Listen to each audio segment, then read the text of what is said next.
Good morning, good afternoon, good evening, folks, ladies and gentlemen. Welcome to SKTV uh, this afternoon. Welcome and welcome. Welcome to SKTV. We would like to welcome you. Let's share the show. Please don't get confused. The local SKTV on ground, those guys are in Grand Bassa there. And then here, we are here to um,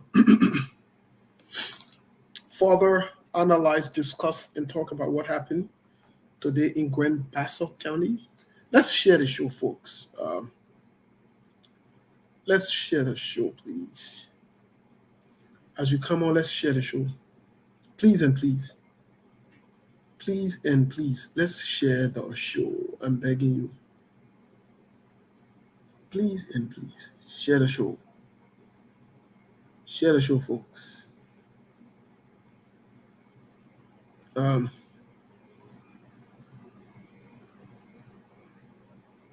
Good day to all of you from Grand Bassa County. Welcome to today's edition.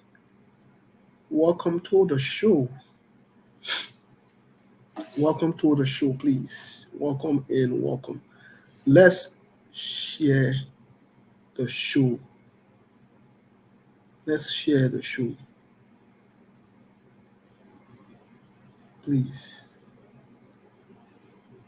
Share the show and share the show. I'm sorry, I'm sharing something here, so why I'm on. But let's share the show, folks. Help us to share the show. We have a lot to talk about. Sekou will be joining us. And the expectation is the guys from Liberia will also be joining us.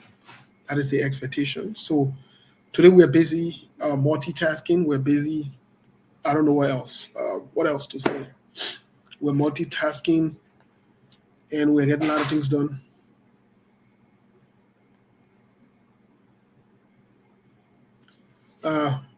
We're getting a lot of things done. Please share the show. Please help us share the show. Invite someone. Let's share the show, folks.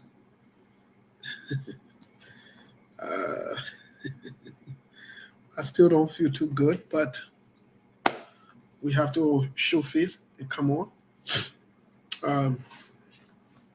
Let's share the show. Very interesting things we will talk about. Very, very, very, very, very interesting and intriguing situations here today. The CPP has finally named their running mate, their vice running mate here. So that's a big news. That's a big news. And we want to talk a little bit because as we promised, that when and if the CPP names her vice running mate, we would scrutinize the vice running mate. We said that, and we're doing that. We're going to do that. Finally, it's official. It's not he say, I say, they say anymore. Rather, it is official, confirmed that Charlene Brumskin, by someone, sorry, anymore. That Charlene Brumskin is the official running mate of Mr. Alexander Cummings. And so that alone should tell you that the CPP's ticket is set. The next step is we must scrutinize, ask the necessary questions, get to know who Charlene Brumskin is, as we've done for Rescue 2, Jeremiah Cone. In the coming days, we'll be talking more about Charlene Brumskin. We will be scrutinizing her as a potential president in waiting, because that's how it works. We'll be digging a little deeper to find out who she is. and not just to hear from what she's told us. So we'll be digging a little deeper. We will go to where records are to find out. So please don't worry. We have to find out her workers as well. Hey, that's what we do. The same way how we are still, and don't think for 1 second. Don't even think in your dreams that we have forgotten about Jeremiah Kuhn. No, we're still digging, and now there's some information we do have. But this is not about Jeremiah Kuhn. Today is about Charlene Brumskin. So we will talk Charlene Brumskin. We'll talk about Charlene Brumskin. But let's share the show, folks. Please help us to share the show. Sekou will be joining us. We're anticipating the guys for Liberia to join us. A lot of reactions, a lot of same people have different takes based on what they value, what their views are. But hey, SKTV is the place to be to talk about some of these things, to air out your grievances, your frustration and your anger. Today I wrote something, and I'll give you a timeline here just before we get into other news. Today, the show will get interesting. I can tell you that one. It will get interesting. I can assure you that one. If I can guarantee you anything, I can guarantee you that one. It will get interesting. Sit tight. Share the show. And invite someone. The show will get interesting. It will. Like we can always say, the show will be noisy.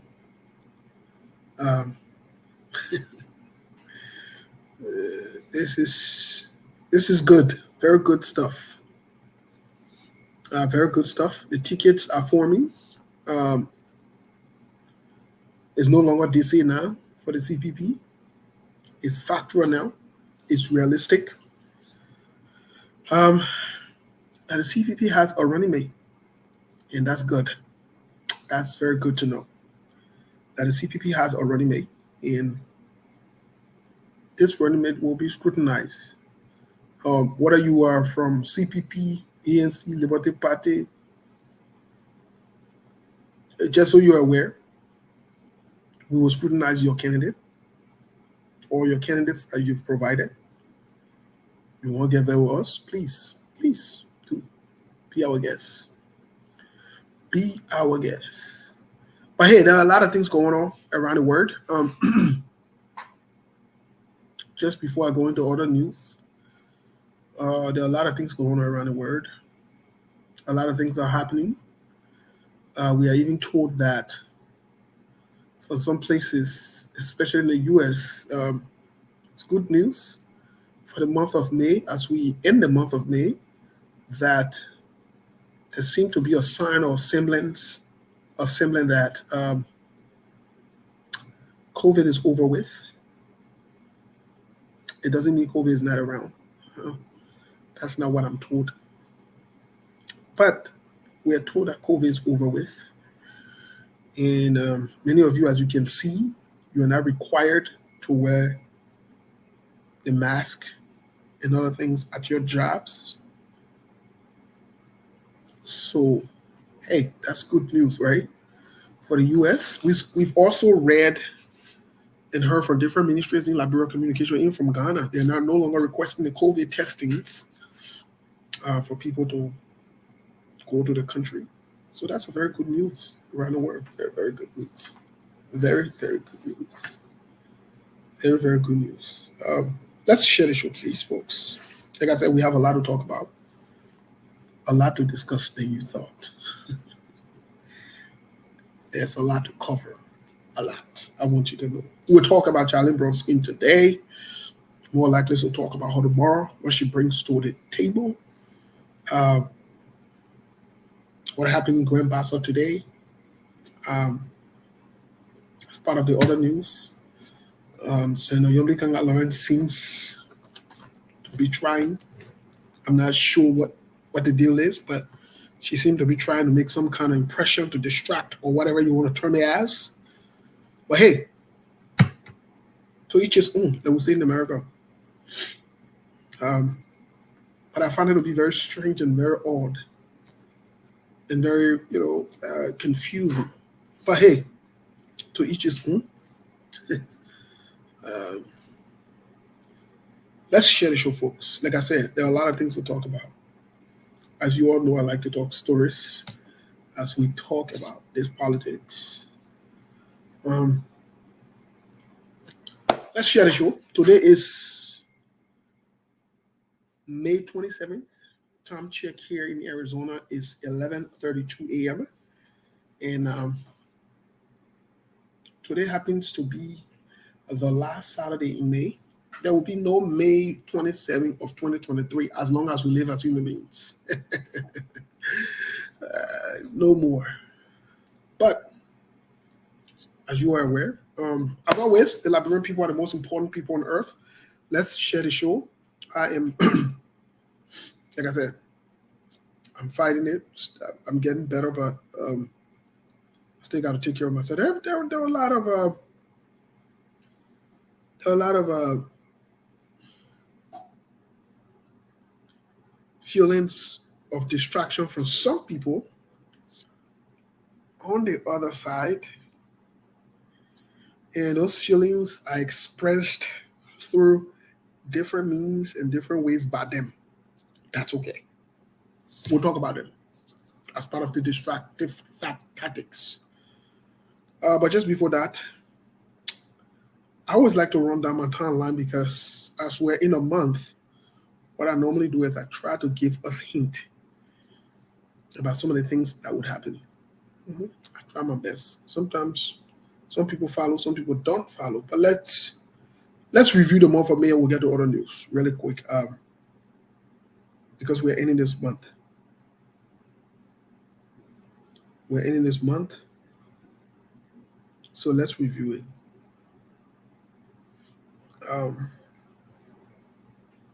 5 days ago, we intercepted a plan, and this is what we wrote. The plan, the plot, and the secret. Don't be fooled or carry away. Another disgrace and exposure. But this one was on the side of the government. Interestingly, the government did exactly as they planned. Let the drug dealers go. They did.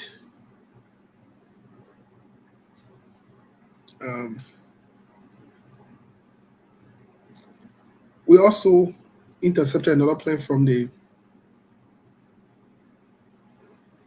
Yomli side, and I said it before, in the United Party, to create a serious distraction when they could not persuade Charlene Brumskin and other people around her to accept the offer. They reverted to another plan. It's very interesting. A very interesting set of people we're dealing with. Very, very interesting. But we'll get to the story and make the connections. We will. In just a little bit here. But let's get to other news really quick. We also talk about a pattern of coincidence of speaking with former President Charles Taylor. We'll talk about that briefly in other news as well. I don't think it's a joke. I don't think it's funny. We'll talk about how he exposes Jose Yuman Boakai in the Unity Party. We'll talk about it as well.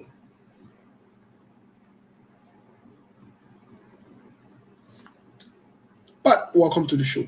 As always, the Liberian people are the most important people on earth, and the Liberian women are the most beautiful women on earth.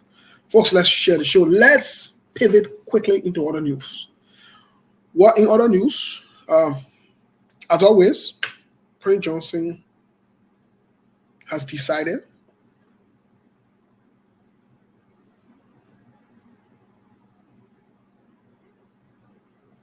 Prince Johnson has decided that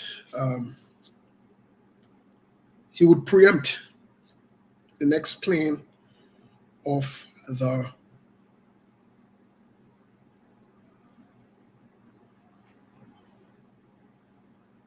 Unity Party, as he did when they were going to announce Jeremiah Kuhn. He will go ahead and preempt it. And we're not stupid. The show that you heard him speak on most recently, it was planned. It was not coincidental. It was deliberate, organized, and it happened the way they wanted it to happen. Don't let nobody fool you. It was planned, well calculated. It was. There are a lot of strategies around trying to tailor communications as to seem like people are not coordinating certain things with certain people. But yet, they will say, bro, nobody's stupid here. Here, really, nobody's stupid here. Yo, come on. Come on. Come on. Come on. Nobody's stupid here. But, hey, in other news also, surprisingly, we saw Brumskin Finley today. What does that say about the Bassa belt? What does that say? What does that really, really mean? We'll talk about it. We'll go into details. In other news also,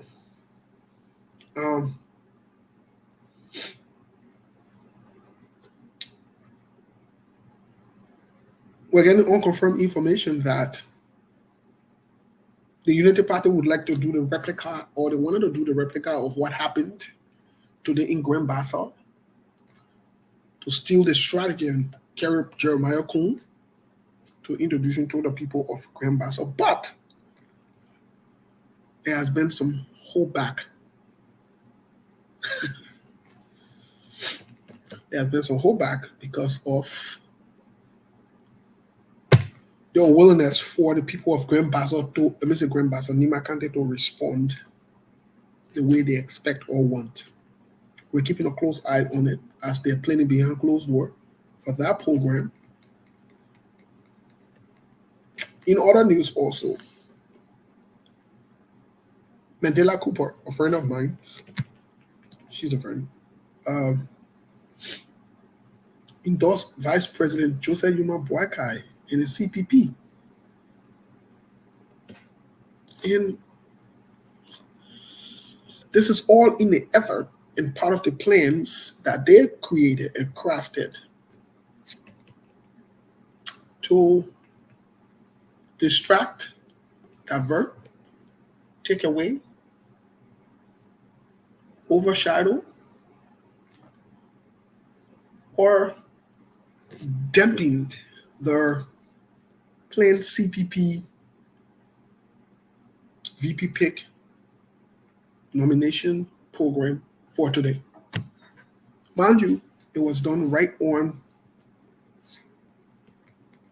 Friday, the eve of today. But I also found it quite interesting and funny how that did not yield the success, the momentum, or the plan that they intended. The traction, it did not. It seemed as though it didn't even happen. When it happened, that tells you that something is just not right. I'm not sure if the timing was wrong, but if I were advising or I were part of the GMP team, I would have probably recommended to them that it was not strategically prudent to do that. It wasn't. It was a wrong move. You didn't calculate well. No. It was very wrong and it backfired. On the other hand, it's also interesting to know, Sekou will be joining us, like I said, sometimes around here. On the other hand, like I said to you earlier, it's very interesting to know I'm not sure if you guys can hear me because I think, give me a second. I hope this is not what I think. Okay. On the other hand, folks, you would recall that in the same vein, there was a plan also from these same guys from the Unity Party and the CPP, from the Unity Party, the MDR, other places, to have a program today in Grand Bassa. The audacity. How long Senator Yomi has been senator? Today she's, interestingly, was the only day she could select to go to another. Let me read this to you, because as funny as it sounds, it's not really interesting, but it seems to be getting too obvious. It does. And you don't want to be yourself funny in a time. You don't want to look funny. So I wrote this morning. We didn't just walk the bush today. We were there with the PMC of Grand Bassa County to break ground and present a check to the engineer to build a bridge. The old people said, since Totman time, when William V.S. Totman was president, okay, one white public worker pickup came here to look at this bridge. The pickup turned around and never came back. That's over 50 years ago. I told him the pickup returned today. Interesting. While we are still talking about interesting, it would interest you to know that, interestingly, Senator Yomdi Lawrence has been senator, still to be corrected, for over 12, for maybe over 10 years. Again, that's going to be correct. I could be wrong on the numbers. Over 10 years. Une today was elected. Okay. How coincidental. But I'll leave it with you. In the same vein, you also have members of the GMB, or whatever you call them, rescue team, saying that they want peace, they want opposition unity, when they are doing everything to honor other people. Today could have been Senator Yomdi Lawrence if she had accepted. The fact that she didn't accept it is all right. It was respected. Every time she's had a program, other people have stayed away from the opposition as much as they can to ensure that they have a successful program. The idea of even playing these little games and timpering around, it's not a good idea. But hey, as of today, I'll be on record. I will never, ever make a mistake in my life to give any public recommendation to Senator Yomdi Lawrence. No. They know everything. They understand politics. Anybody who want to do it, that's fine. Even if there is something that's going to happen that concerns her, I'll have nothing to say about it. It will happen, and we'll sit there and watch it. Apparently, they know everything, and this is politics. So guess what? Let's play ball. As a matter of fact, we probably don't even know us. We're not relevant. We're not politicians. We don't understand anything. But I can assure you that she's on a very disgraceful role. I can say that today, openly. Very, very disgraceful. Watch and see. Watch and see. Just watch. Then we get 4 more months of the election. Watch and see. But folks, either ways,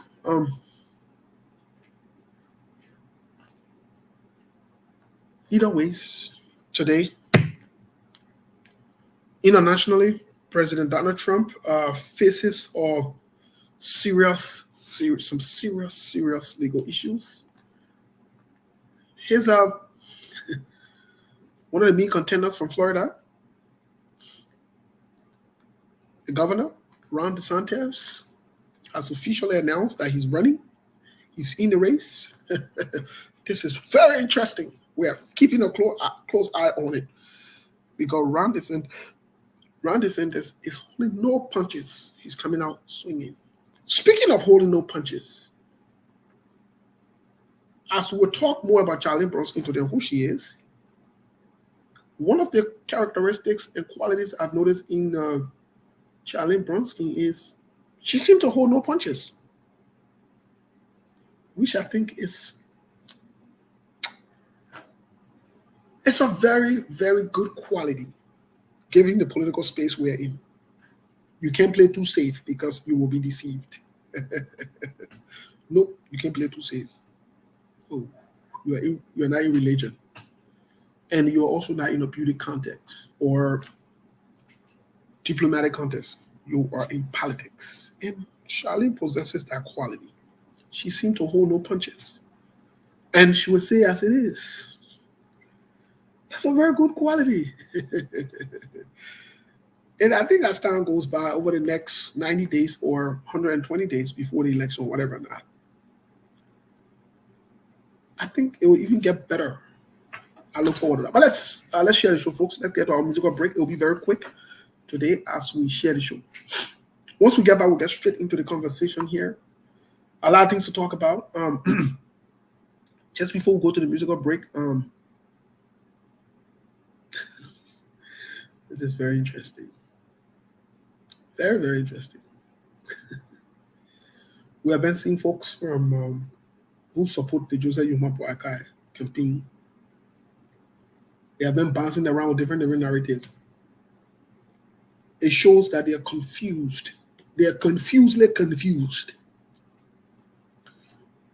1 minute, why Mr. Alexander Cummings did not wear an African shirt. I think if Mr. Cummings had worn an African shirt today, they will feed into the ignorant narrative of Congo, so he wants to identify as native. Let Mr. Alexander Cummings be Mr. Alexander Cummings. He won't wear African shirt, let him wear African shirt. He won't wear European shirt, let him wear European shirt. There is nothing wrong with it. The President George Weah, who is president of Liberia, the African clothes he can wear every day. It's even deceptive to want to tell one person to wear the other shirt and wear the other one, wear the other one. Your people then who your support. I guess everywhere they go to African clothes they can be wearing. Even for the occasion today, I disagree with people who pass around and say he should have worn African shirt. I disagree with them. No. He is Liberian. He is Liberian. Whether you believe it or not, he is Liberian. It doesn't matter. This thing that because you had a program today, so we're African shirt, so to do the one. No, that's not true. To show that he's native or the soul, whatever, all that stupid argument and foolish. It's a waste of time. It is a waste of time. And the sooner we post up, I see people who even cried to have been victim to this same tribalistic thing. Are the ones passing around, thinking we're in and joking with him, making fun out of it, like that joke. But they're not joke because the joke is on you. The joke is on you. The joke is on you. Okay? The joke. This was not a traditional event. This was a Liberian event. And so it was a Liberian event. Liberian men can wear European clothes. Liberian men can wear traditional clothes. Whatever clothes you feel appropriate for that day to wear. As long as you are not going your birthday suit, I could care less. Even if you have local suit, it wouldn't matter. They will look for something to talk about. So instead of, because they keep shifting the goalpost. They're confused. Bunch of confused people. Who exactly passes around 1 minute for no reason you're supporting somebody? No reason, no apparent reason. The person you criticize, they have not changed, or the situation have not changed. They have not done anything to change the things you've criticized. When you pass around and say, oh, you go back to supporting the person. It is your right. But everybody shouldn't feed into your confusion because you're unstable. It doesn't mean that everybody should feed into it. But hey, let's get to the musical break. We'll be right back. We'll be right back. We will no copyright to this song. This is just for entertainment purposes. Let's get back.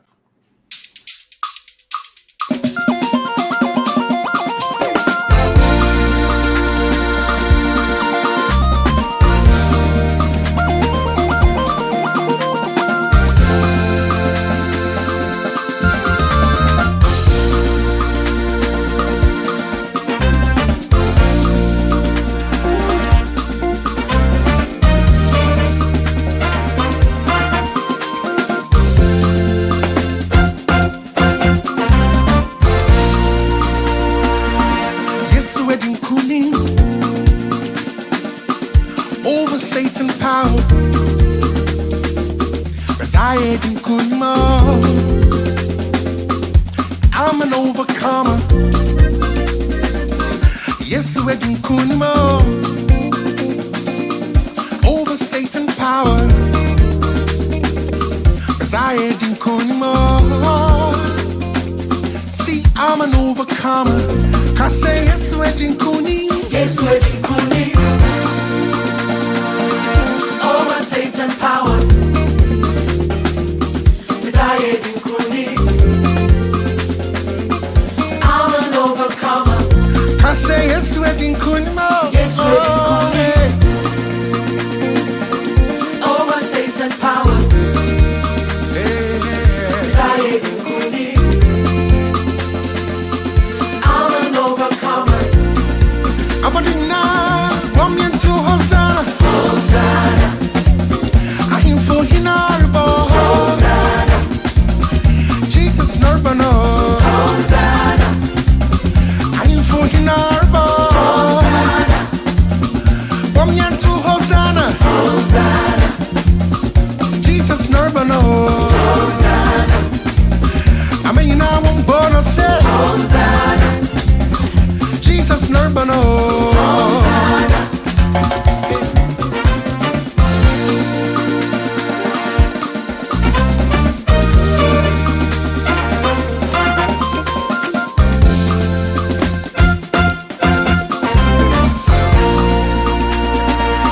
Who is this King of glory?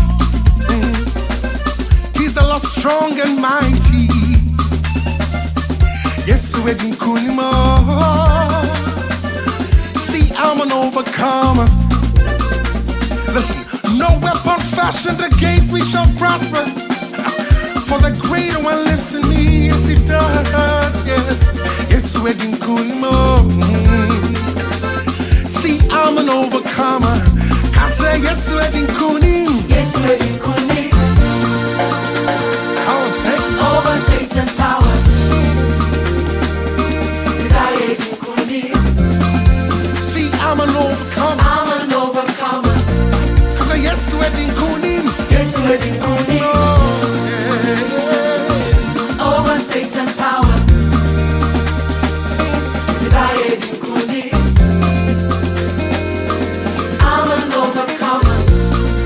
I'm a ding now, I'm into Hosanna. Hosanna. I am for Hinarbo. Hosanna. Jesus Nurbano. Hosanna. I am for Hinarbo. Hosanna. I'm into Hosanna. Hosanna. I mean, I won't bother say. Jesus Nurbano. Hosanna.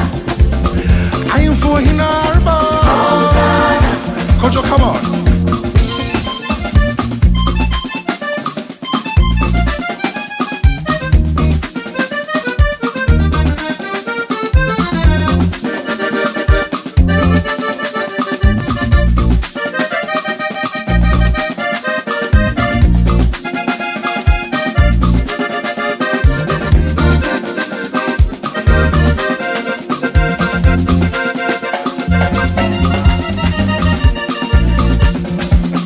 I am for Hinarbo. Hosanna. Hey, Jesus Nurbano. Hosanna. Wamyan to Hosanna. Hosanna. Hey, am for Hinarbo. Handkerchiefs. One and two Hosanna. I am for Hinarbo. Jesus Nurbano. I am for Hinarbo. One and two Hosanna. To the King and Lord of Lords we say. Listen, yes, wedding Kunmo. All right, folks, we are right back here on SKTV. Sekou join us while we're on the musical break. We got in from the CPP just before Sekou comes on. We got in from the CPP the newest song from Sonega. Unfortunately, we got it in very late, so we couldn't play it. And but hopefully, we'll have CPP representatives here. And then if they request it, then we'll definitely play it. We're trying to make sure we're making contact with them so that we can be able to speak with CPP representatives to talk deeply about the next move and what's going on, what happened in Grand Bassa, whatever not. But that's a side point for the conversation today. Just before Sekou comes in, also, I want to remind you that I will be on Ablige on Monday morning. Monday morning at 9 a.m. Liberia's time, I'll be on Ablige with, we were contacted to make some analysis about some issues. So we'll be on Ablige Monday morning 9 a.m. Here, we announce it to you. But Sekou, what's going on? I see you last night we were chilling, just having some good time and, lecturing or whatever not.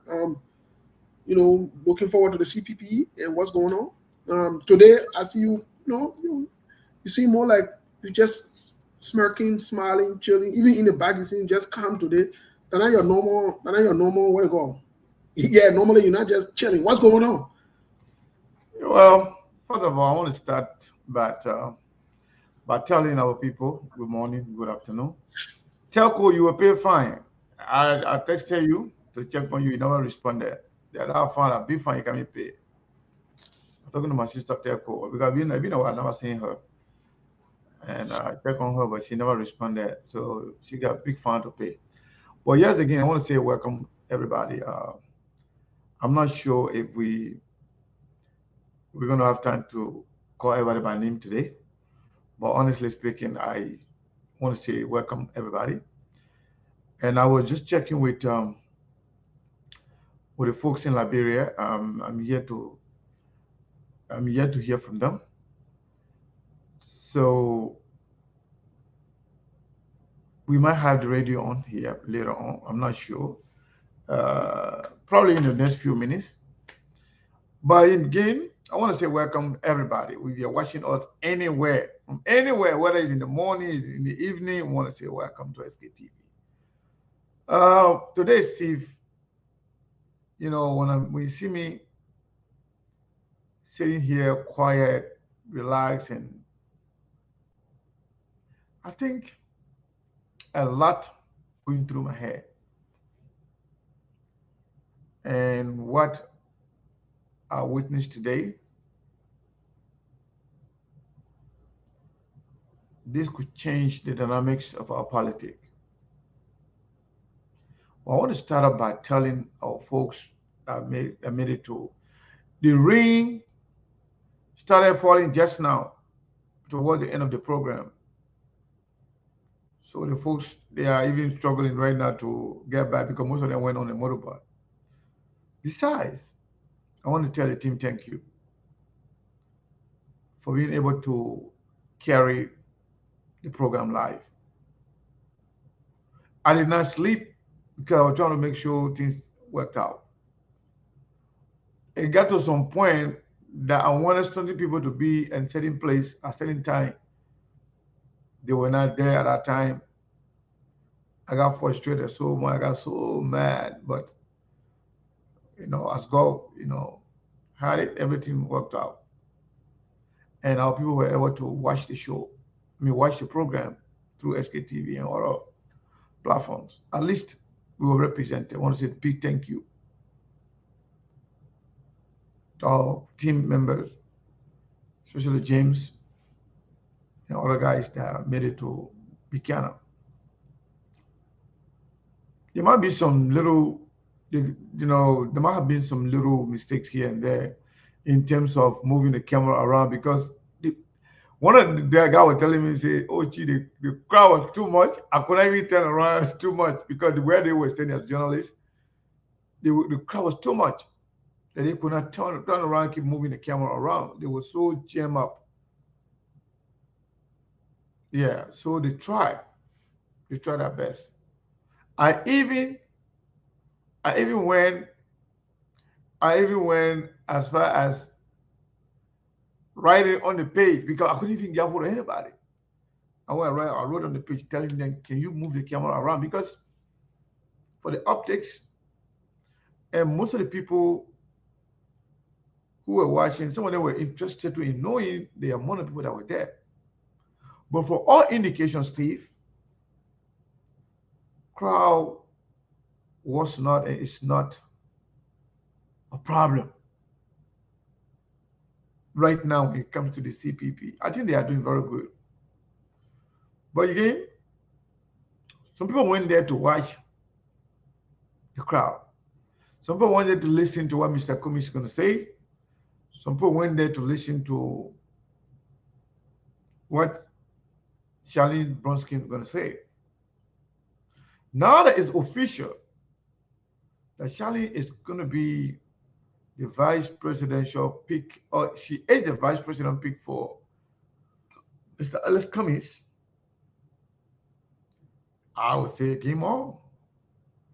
CPP got her vice VP, and UP got her VP, as well as the Unity Public, the CDC. Game on. We know at the end of the day, it's going to be one of those people. If you ask the CPP people right now, they will say it's going to be Rosanna Cummings. CDC people will say Joey will be re-elected. And the people of the UP will say maybe Jeremiah Kung, because some of them, even they themselves, they're skeptical of Buckeye running because they say Buckeye is not well. I'm talking about CUP people. They told me. Some of them may think that it's going to be Jeremiah Kung. So that when people go to the pool October 10, they're going to be voting for three people, three major candidates from three major parties. It will be George Weah, Cummings, and Jeremiah Kung. It's not going to be Joseph Buckeye. Even if Joseph Buckeye is on the ballot, we are now voting for Joseph Buckeye because Joseph Buckeye may not be able to govern. Even if nothing happened to him, he's alive, but he will not be able to govern. So you are voting for his vice president because per law, if someone is incapacitated, automatically, if the president is incapacitated or cannot serve properly, the Constitution requires the vice president to take over. So voting for Buckeye, you are voting for Kung to be president of Liberia. Ultimately, you are voting for Prince Johnson to be president. I know when I say some of these things, some of these guys can be angry, but that's just a fact. But now that the line is drawn, especially between the three major parties, they all got their running mates now. It's about time now we put all the VP candidates under the microscope, political microscope, to dissect them, what they bring to the table, whether it's baggage, whether they are, or whoever going to be a liability or an asset for their team. I think that is something we can well put into account, Steve. Before we start the conversation, something that I saw today. When Charlie was speaking, she got emotional. She stopped talking. They got to take her to go and sit her down for a moment. A lot of people got emotional too. I think she was thinking about her father, if her father was alive today, to watch what was going on.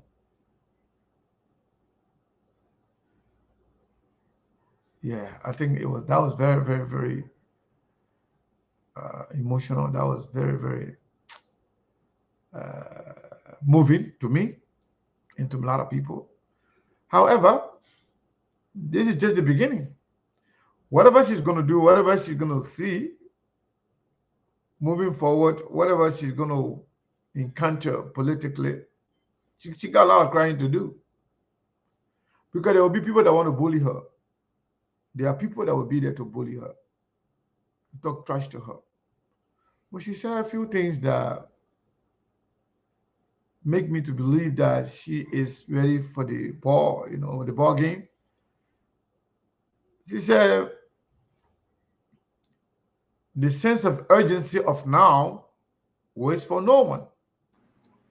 The Liberia fakes serious sense of urgency that required urgent attention. So nobody should wait. And she's not going to wait. And that was Charlyne. Yes, that was Charlyne. Yeah. Well, folks, if you're just joining us, we will, we'll get into the conversations here before we provide you with an opportunity to join us to be part of the conversation. Like I said, these are not scripted, so it could get very uncomfortable and very heated at some point. To the point that, I'd like to start a conversation by disagreeing slightly with Mr. Kanye on his view or his assertion that, Charlene Brumskin has a lot of emotional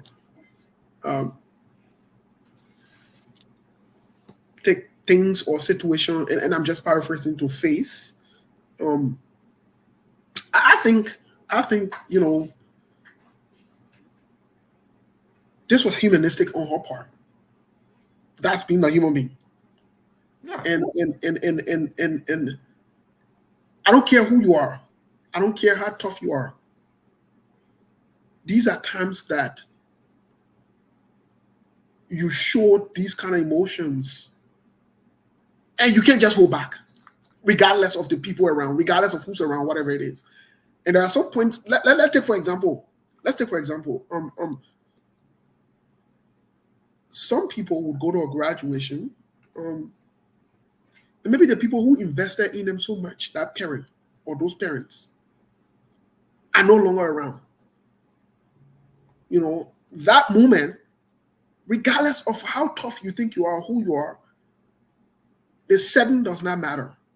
The graduation wouldn't matter. When that emotional part of you kicks in, it's irresistible. And I agree with you, on another hand, that yes, there would be some emotional roller coaster at some point. People would go after her to create some emotion, whatever. But I also believe that on the aspect of that part of emotion or emotional challenges, I think Charlyne is built enough to be able to handle that without exhibiting or say, any kind of public emotions in those kind of instances. Because mind you, and mind you that, again, I will say this, I've started to, since we started hearing the rumor, Mr. Kanye, you and I will talk about some of these things behind closed door. I have started to psychoanalyze who she is. I started to dig a little deeper to find out who she is. And the surprising thing about it, I think where she would compensate and help Mr. Cummings a lot is she's a straight talker. She's a tough talker. She might not be the typical politician, like she said, but she holds back no punches. And she would speak to facts and reality. And the mistake people are making is this. They think she would be someone because she's a female, they will ride her or they will just step on her. It's not going to happen. She's already started sending us signals that she's not going to allow that. And I like the fact that even being a woman, she commands authority in her voice. Let's forget about being eloquent or whatever it is. She commands authority. When she speaks with boldness, authority, and she's able to make her case without leaning or making it seem like a feminist movement or let's bring people on board. No, she's very convincing. She is very convincing. She has a very strong argument to make. And like you said, Mr. Kane, you know, Yeah, let me just how people can relate to her. let me That calmness, I- coolness of Mr. Cummings, bigly. let me say this. Let me criticize her for a minute. Okay, go ahead. Let me criticize Charlie because you know we say game on, right? We say when the VP is announced, we will dig deeper, we will analyze them, we will talk about them. Some people get in their feelings, some people get mad. But let me just criticize her for a minute. She should not listen to her critics too much when she's going on stage. She should not factor in anything people have said about her. She should focus on what she capable of doing or who she is. Let she be her real self. Charlene is very outspoken person. She knows how to talk. But when you see her stuttering or acting like she's counting words, it's because she wants to satisfy her critics.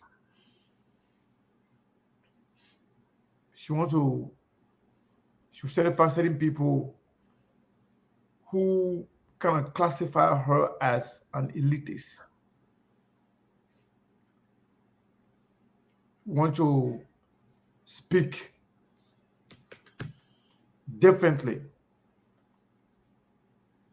Want to speak in Liberian colloquial. No, that's not how you agree. That's not how you will grow up. Whatever you can do, don't even force it. Don't even try to force it. Speak the way you are. Liberian people are very smart. The young people of Liberia, they can understand. They understand good English. You don't have to speak like any other person. Just be yourself regardless. It takes away a value from you. She's very, very, very eloquent and outspoken. Let she be herself. Secondly, let she take her time to speak. She should not shout. People will still hear her. Somebody will say, "Oh, you know, she low." She no, just speak. Just be yourself. You don't have to shout. Because sometimes shouting or sometimes getting overzealous of what you're doing or not being yourself, it can't really picture yourself. It can picture you. The real you can come out. This girl, she's a very eloquent speaker. When she speaks, it resonates with you right away. It enters your body. She's a tough talking person. She shouldn't attempt to satisfy anybody or pay attention to her critics. I'm telling you, I'm making criticize her a little bit, right? Because I just want her to be herself. 100%. Speak the way you speak. You don't have to speak the Liberian colloquial. Speak good English that you usually speak. People love it. People fell in love with Obama because Obama was an inspirational speaker. Just be yourself. When you be yourself, you will gain more people than when you try to imitate or try to be something else. Be yourself. That polity of tribalism, Congo, native, this and that, those things are all live. They are useful and nobody care about that nonsense anymore. Just be you. I think if that crowd were there that were listening, they can understand. Trust me. Just be yourself. Because what happens is that, Steve, you can only be somebody else for some times. You can only be somebody else temporarily. You can only try to be something else temporarily. But you got to be yourself. You see, when we come here, I don't care about who's watching, who's not watching. I don't care about who we interview, who we're not interviewing. I care less. I just want to be me. You don't criticize me for who I am, that's fine. Everybody not equal. God created all of us differently. And we all grew up in different environments. We all have different upbringing. So she is more than qualified to be vice president and even president. My only advice, be yourself, 100%. Don't force yourself to speak the colloquial. You don't have to. That's not what you're going to be speaking in office. That's not what you're going to be speaking when you go to international functions or deal with other diplomats. So we criticize president. We are every day that a man cannot even speak good English. That a man cannot represent Liberia anywhere. And Liberia is an English-speaking country. So what's wrong with somebody speaking good English? She should not force herself to speak colloquial. Let her speak the English that she can speak and care less about how people feel about her. Many people, majority of Liberians, what they focus on, what you can do for them, what you can do to change the country, what you can do that will bring good thing to the country.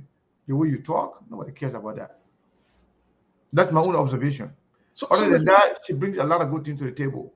But I think she should be herself 100%.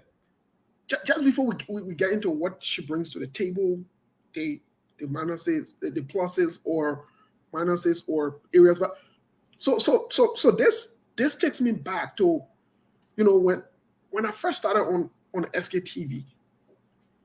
One of the things that, and I believe she will make the transition because she seemed more like she's adaptable, but I also think that this is a total different terrain she's getting in.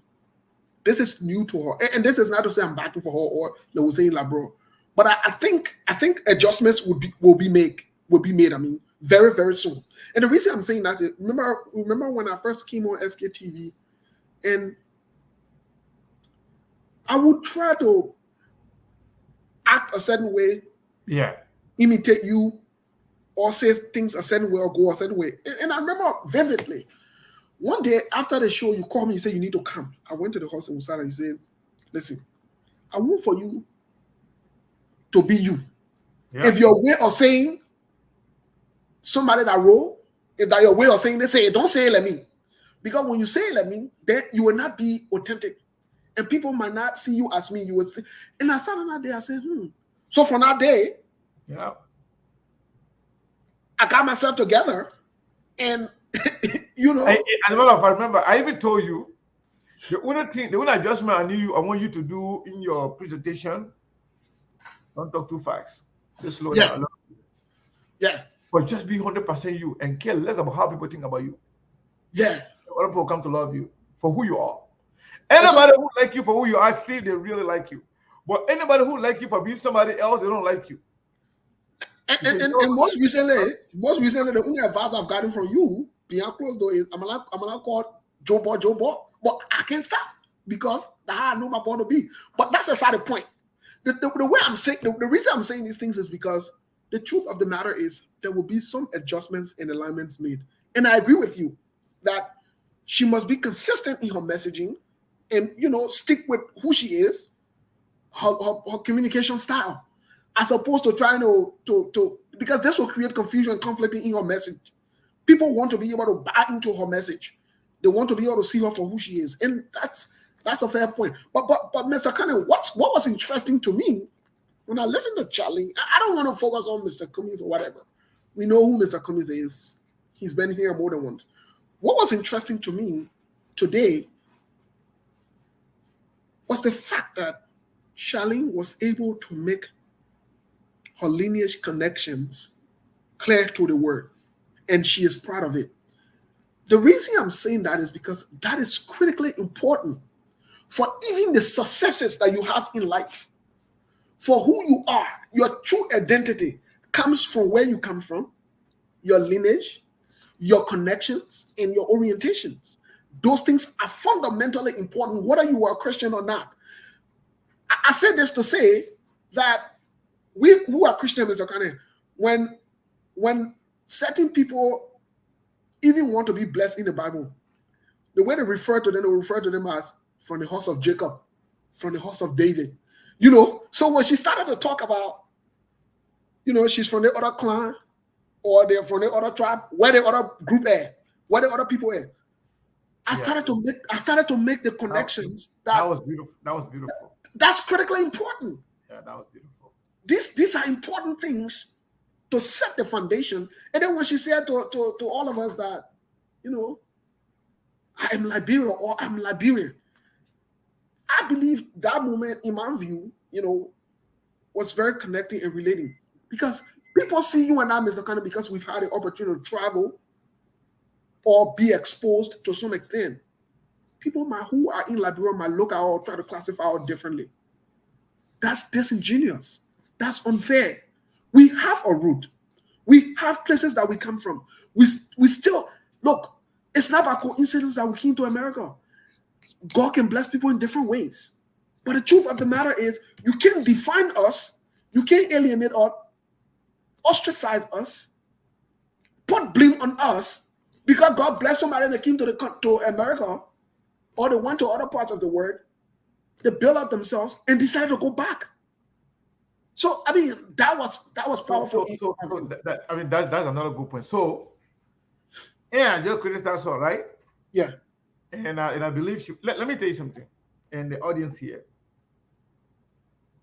If I had the opportunity to talk to Charlyne before today, whatever I just said to her in public, I was going to say it to her in private. Since we had a live interview with Charlyne, we built some level of friendship. You know, we talk politics sometimes, but leading to today's date, she's been very busy. So I never had the chance to talk to somebody. Would say, "Oh, think about it. Why didn't tell her? Why you tell her? Why you telling us in public now?" I would have told her the same thing in private. When I have time to talk to Mr. Cummings, I will tell him exactly what I can, what I can tell him private and what I can tell him in public. Same to Musa and everybody else. Dillon, he knows what I can tell him in private. Something I can tell him in private, I can't tell him in public. Young lady, the same thing. Because I can be straightforward with my friends. So if I had the opportunity, I would have told her the same thing in private. Be yourself. This is Liberia. This Liberian people, they are very unpredictable. If you start to speak, if you are eloquent, you speak good English, your dictions are in place. Guess what? They'll be like, "Oh, I don't want to speak." They'll be happy with that. If you speak a colloquial, that way you know how to speak. They say, "Yeah, man, they don't want to speak to the level of where, yeah, man." That's who we are. We gotta know ourselves. We gotta know our audience. Just be you. I don't care how somebody gonna classify you, but people gonna accept you for who you are, and they will admire whatever you do. And when somebody speaks, talk it. They want no book, man. Oh, they get ebook. So that's the kind of Liberians you are dealing with. Majority of our people are there like that. So they accept you in whatever form you come. If you can speak Kolokwa, that what you can speak is it, damn, it's powerful, man. But then when you can speak again, when a baby boy can speak again, hey, say the walking encyclopedia, the walking dictionary. This guy is a thesaurus. This guy is this. So they like anything. So long you can do it good, people will appreciate it and they'll be happy for you. But let me tell you what the positive part of her, what I saw today, and what I've observed, she's charismatic. People like her. She's likable. People like her just for the look. I've seen both men and women that like her just because of the way she look. I've seen that. The very first time she appeared on our platform, people were calling me, "Oh, Sebu, who is that lady? Is that Charlene Brumskin daughter? Oh my God, she's attractive. She's beautiful." She's eloquent. Oh my God, she's so smart. You see? A lot of people. She's likable. And a lot of guys will even vote for her just because she's beautiful. I'm talking about Steve, but I know a lot of guys will, because like when Steve, I can put my trouble on. But a lot of guys will even vote for her just because she's beautiful. There are a lot of women too that will vote for her, because they see themselves in her. She will get a lot of sympathy vote too because of her father. Her father helped a lot of people politically. Within the Liberty Party and outside of the Liberty Party, her father did a lot of good things for people. Her father was a lawyer, one of the renowned lawyers in our history. And this man did a lot for the Liberian people. And this man put Bassa on the map of politics. I was in Liberia. Judge Brumskin was President Protem under Charles Taylor government. The very first time Brumskin said he was going to resign,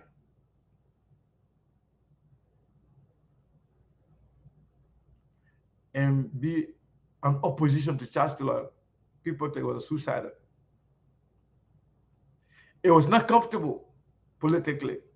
And a lot of people thought they made just one die. Under Charles Taylor government, you say you want to resign from Charles Taylor government, you want to run for president, but the guy took the risk. That man was the proud of the Bassa people, not just Grand Bassa County, but of all Bassa speaking people. Speaking of the Bassa belt, so she brings that her father sympathy on the table as well. A lot of people are going to see her. They're not going to look at her. They're going to look at her father. Say, wow, what we wanted to see in Brumskin, we are seeing that in his daughter, or even more. The chance that Brumskin did not have, his daughter have that chance right now. This girl can be vice president tomorrow and a potential president. She has a bright future. Any woman, you want to be represented, you see yourself in her. Young people, some people, when you say young people, let me tell you something. When Barack Obama became president, I think it was around 44, between 44, 47, I'm not too sure, but right around that. We used to call the man the youngest president of the United States. That man is very young. Okay, let's agree now. She is not young. That's even better. She's mature to be vice president. Like somebody would say, she's very young to learn a lot. And she's old to know better. That's why she's told you her accomplishment, her achievement as a human being. This is somebody that lawyer, then you say they're small. They say they're young. This is somebody got her own law firm. You say what they bring to the table. You ask him question. Somebody telling you, I got my own law firm. I'm a lawyer. I've been practicing law for 18 years. Do you know what I mean? So she brings a lot to the table, Steve. She brings a whole lot. And I can tell you, this is not an endorsement from me or from SKTV, but I can tell you 100% that this lady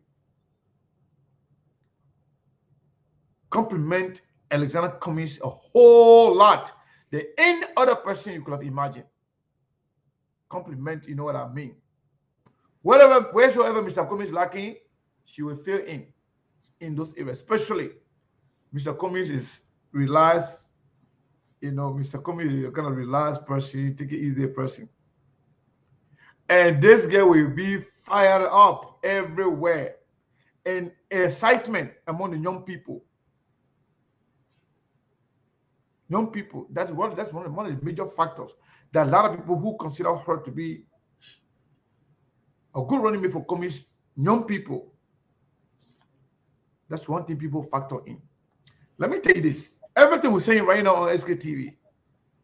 Watch other networks, radio stations, other callers from everywhere around the world. Some of the things that we're telling you right now are the same thing they're going to tell you. Follow the analysis of this program after today. She brings a lot to the table when it comes to the young people, Steve. And we look at our population. Women and young people, they are in majority. So if Cummings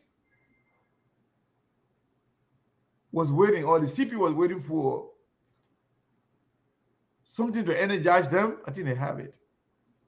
So, Mr. Kane, let me agree with you before I ask you this question, because something else, we'll come back to Charlie, but something else happened that's very important. Let me check back on these guys, man. On this guy, man, with the radio, man. Yeah, definitely. You can do that. We'll get that. Oh, sorry. I want to move my remote and now remove Steve.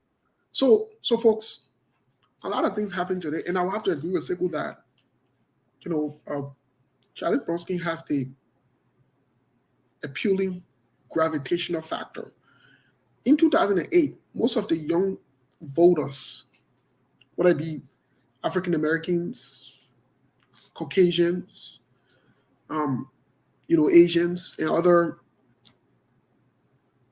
groups in America. Did you send the link to Mabel? I did. Mabel says he's at the radio station. I did. Mr. Kane, you can check in with him. So one of the major issue that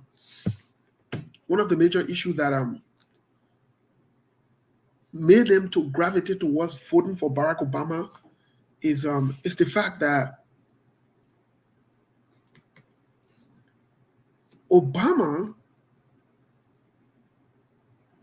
is an attractive, or at that time, many of the women at the time, the younger generation saw him as not only attractive in his personality, let's forget about his speech, but they saw him as attractive, and also they saw him as charismatic. That's important. Those are important factors, and so they gravitated towards him. Then his speech delivery was a huge plus, and for the record, I never voted for him, never voted before, so that can be another added value. And that can be seen in Charlene Brumskin as well. A lot of people would gravitate towards her, but not only that, she's an educator, she's in the educational sector and so forth. So yes, those are key factors that, will play to the Cummings CPP benefit as well. Charlene is charismatic, whether you like it or not. Is she good looking? Yes. As always, as I've always said, the Liberian women are the most beautiful women. She's one of the most beautiful Liberian women too as well. She's part of the beautiful Liberian women. So now you're coming to confirm the thing that we've been saying. But Mr. Kane, I'm glad that you are back. Something else happened. I want to relax on Charlene Brumskin just a little bit. What do you make of the Bezonga-Finley factor that added? Basically, the full endorsement today of the ticket from Bezonga-Finley, especially talking about the Bassa belt. What does that say to you? Not considering anybody, but just his endorsement alone of the ticket. Is that an added value? What would you say? That's not only an added value to Charlene as an individual, but that is an added value to the CPP. You know, somebody from Bassa, a female, that is a Yombly fanatic, Yombly supporter, one of the key supporter for Yombly. A person called me 2 weeks ago. So we're talking about this whole Charlene, possibility of Charlene being there. The person concerned, major concern were like, Boseku, at the end of the day, let's say CPP go for second round, they still going to need Yombly. Because you look at Bassa politics, the person is talking to me now. You look at Bassa politics, person that get uno supporters. Yombly get her own supporters. And there are people who will support anything Brumskin because what Brumskin did for Bassa. So I asked the person, I said, but what if we are hearing that Bezonga could possibly support Cummings or endorse Charlyne being vice president? The person told me, what? The person told me, well, then that would be a game changer because you know what? That would be like bringing all the Bassa people together. And the person told me, Yombly is very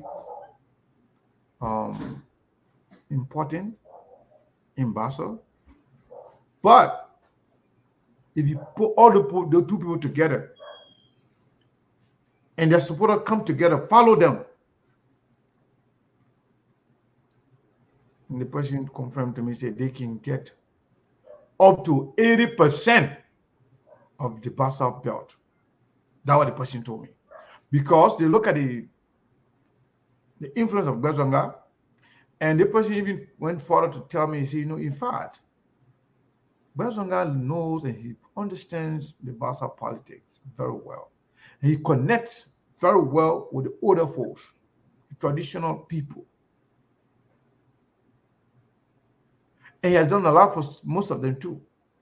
So they follow him, they respect him. So Bezonga endorsement of Charlyne and Cummings ticket in Grand Bassa, trust me, you know, I saw something from one of the fierce critics of Cummings and the CPP. The person wrote and said, the Bassa belt, Grand Bassa has finally fallen to the CPP.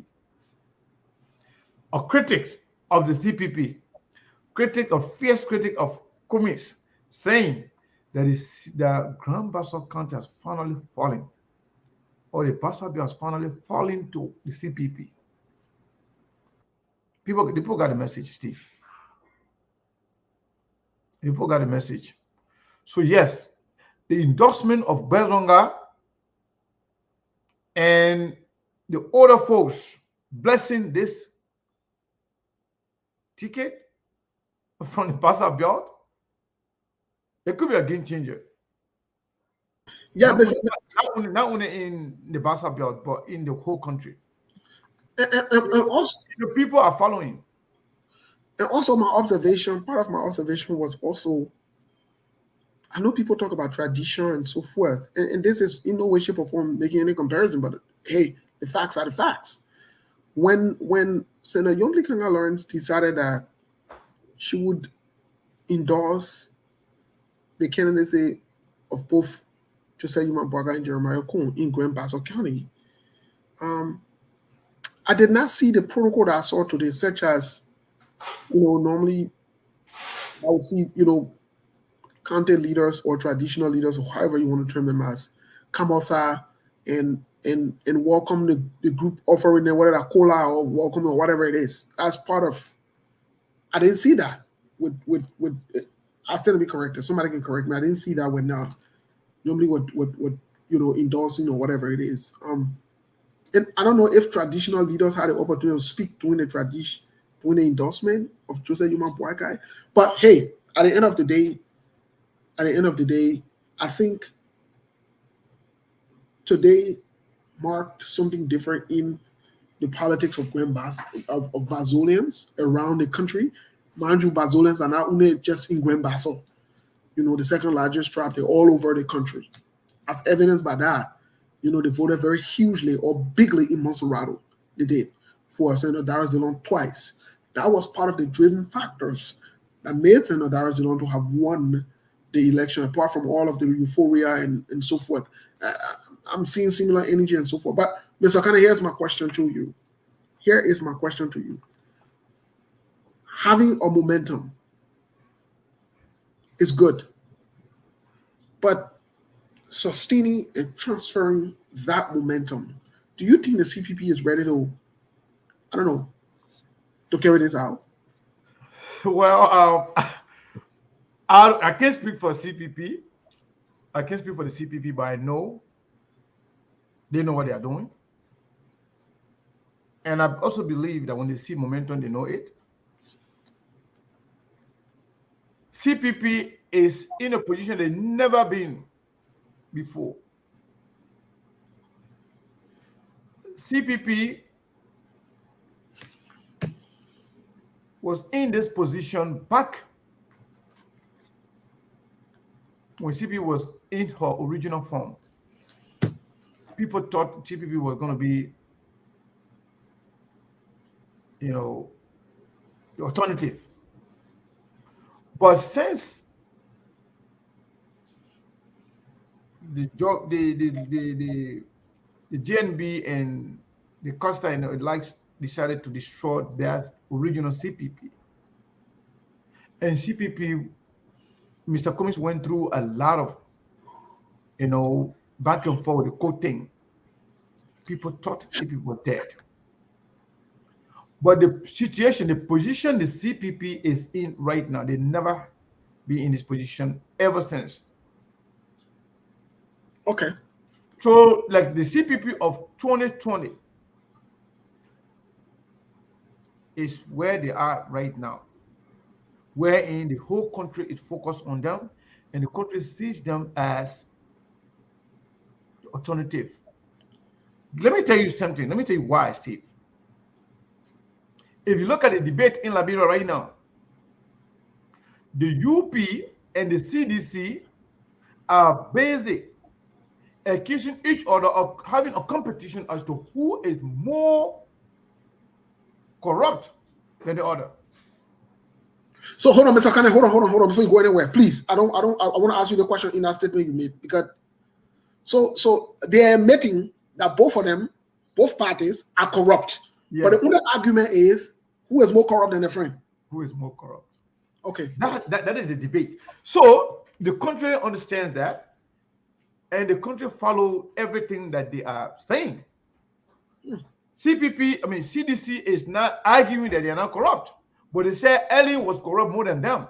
Ellen people are saying, in as much as we were corrupt, but we were better than this other group that are there now. That's why the analogy of yesterday, today, and the future kicks in. Liberian people, they're not stupid. They're listening. Both parties are saying they were corrupt. They are corrupt or they were corrupt. CDC never argues they're not corrupt. They wouldn't say, what about the UP? And Mr. Kane, let me ask you. They never say they were not corrupt. They say, but they put in the worst, the more than us. So let me ask you the question. I beg you. I don't want to jump over this part, because this part is important for the Liberian people to get. So you are saying, and that's what we're hearing also, not only that the parties are saying that they're corrupt, but from what we're hearing also, the representatives, such as the legislatures they've had there, people in the legislature, that includes Senator Kuhn, which is now the vice running mate. That includes Joseph Yuma Boaka for 12 years, who was presiding over the Senate. That includes other members such as maybe Senator Yomi Kanga Lawrence and all. That all of them enable, CDC is saying all of them enable corruption directly, because they signed to most of the corrupt deals and so forth. Even as evidenced by that, Joseph Yuma Boaka signed on the 66 concession deals, the Boga deal. Joseph Yuma Boaka's signature is on it. It's It's a fact. Not only that, Jeremiah Kun signed on to the Ibomath and Eton Loan. Jeremiah Kun's signature is there. So my question to you is this. Not only that the parties are saying that they are corrupt, but the lawmakers are saying that too. They're saying the lawmakers are corrupt. Yeah. I mean, I don't know if you listen to Senator Dillon over and over when he said the legislature, they are spineless. They will approve everything and anything. And all they do. Let me something just came to my mind. Let me remind the Liberian people and you, Steve.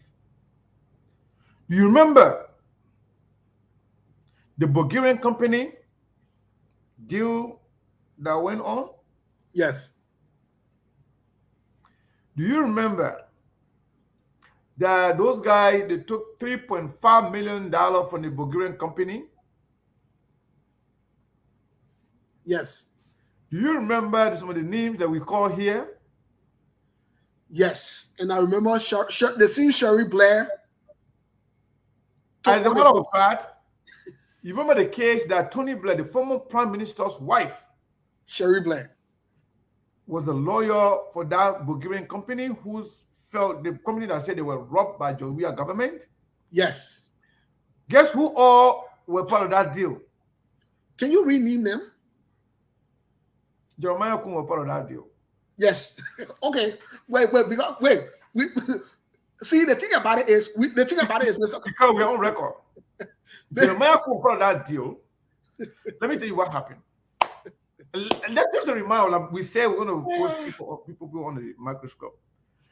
Jeremiah Kun was part of that deal through Thomas Fowler. The main people that had a meeting in the hotel, Sir Joseph, Akara Gray, Thomas Fowler, and other two people. But why are you scared to call the other two names? No, because I'm not looking at the list. The name that I can recall. But then, after when they got the money, they gave $500,000 of that money, $500,000 United States dollars of that $3.5 million. They gave $500,000 of that money to Sir Joseph to go and convince his colleague at the Senate to pass it. They gave another $500,000 to Thomas Fowler to go and convince his colleague. Who was Thomas Fowler's deputy? Jeremiah Kun. It was Jeremiah Kun and Thomas Fowler that went and sold the thing to the people in the House of Representatives. They're the one that shared. As a matter of fact, it was Jeremiah Kun that received the money to share it among the representatives. The stolen money. Because let me tell you the background of the money, because people will not say, oh, you're lying. They tried to sell the port of Buchanan contract to that Bulgarian company. The Buchanan port. So when McGill and Samuel Toa were not part of the deal, I forgot Molu was part of it. Yeah, the names are coming in my head. But I'm not looking at the number, the actual list. So when Samuel Toa and McGill were not part of the deal, and the people didn't know what they did, they went and take the president's share of the money to him. Of the stealing money, George Weah himself, he received it. And they know that true. So after George Weah received the money, McGill and Samuel Toa were not part of the deal.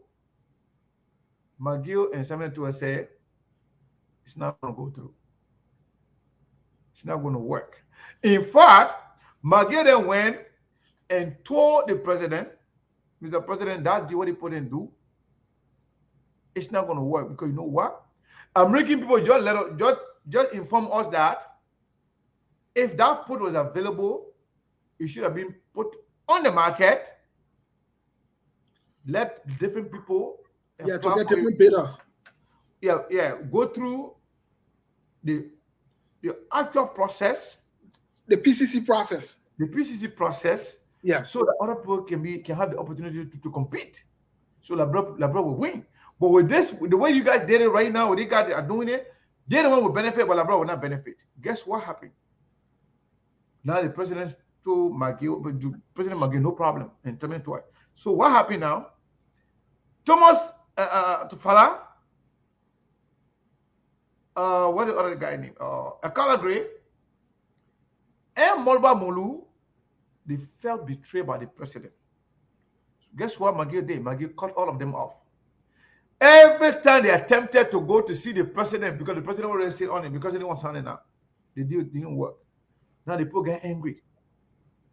When the people got angry, they said, if Molba Molu, Akala Gray, and Thomas Fala, they do not bring their money, they will kill them. They threatened to kill them. At the end of the day, those guys end up running out of that country. That's how they went. They filed a lawsuit through Tony Blair's wife. But then McGill then stopped Akala Gray from reaching out to the president. But the president already get the money. They tell the president, don't worry about it. Dominican do nothing to you. You remember, if you can remember, that famous press conference of Akala Gray and Molba Molu. Yeah. Try to attack the president. Oh, people are, getting between them and the president. People that were not part of the struggle. People that was the reason why Akala Gray did. If those of you that have been following politics, have been following Liberian politics, you remember when that press conference happened? How those guys expressed their disagreement with the president, how the president, because they were stopped by McGill. 3 months. Akala Gray and Molba Molu, they were not allowed to go see the president because McGill stopped it. And that was one of the areas where McGill downfall came from, within the CDC arrangement. When they call him, he's one of the strange bedfellows and this and that. McGill had control who to see the president, who not to see the president. He was the chief of staff of the president. So to summarize, what I'm trying to say here is that the corruption within the Liberian government, they didn't say agree that they are corrupt. Everybody in Liberia is agreed that the Liberian legislature is one of the most corrupt entity of the government. To add insult to injury, the United States government, through her embassy, said that the Liberian legislature, they are corrupt. And who all in front of that corruption, the corrupt deal, was to also Thomas Fala and Jeremiah Kuhn. That's why citizens are telling you that when it comes to campaign,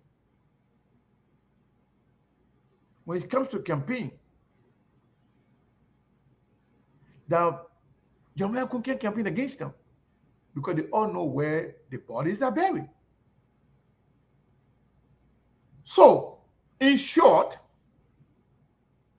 Liberian people are looking for alternative. You see the point?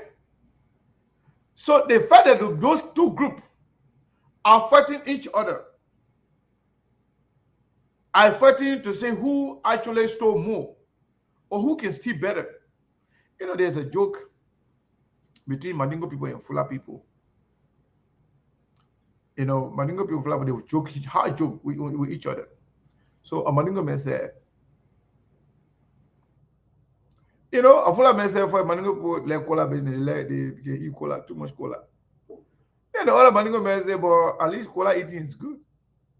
He said, but when it comes to stealing, he said, Fula people know how to steal cow, they know how to steal a lot of different things. He said, when a Fula man son steal, when they beating their child for stealing,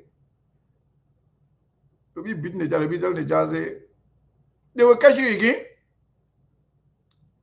You stupid, they will catch you again. Your friend can go take more than that. They can't catch them. You know, they not stay. They can't beat the child. You will steal again, but they will catch you again. That's just a joke between the Maningo and the Fula people. In short, what I'm trying to say here is that the CDC and UP are fighting each other. Who can steal better? Who know how to steal? You people will say, oh yeah, at least under UP government, they're happy, but nobody could tell. They are telling you people say they will catch you again because you don't know how to steal. They are telling the CDC that CDC don't know how to steal. Because when CDC stole, everybody in the country got concerned. As a matter of fact, when the CDC was stealing this, the store, big one. UP started stealing. And then at the end of the day, the 13 billion thing came. You know who said, yeah, the money was stolen for true? And Len Eugene Dangbe. And I may say that true. They stole the money. Then later on, again, Samuel to attack him. So the fighting is between the fighting as to who can steal better, who know how to steal, is between the UP and the CDC. And they know it, they have accepted that.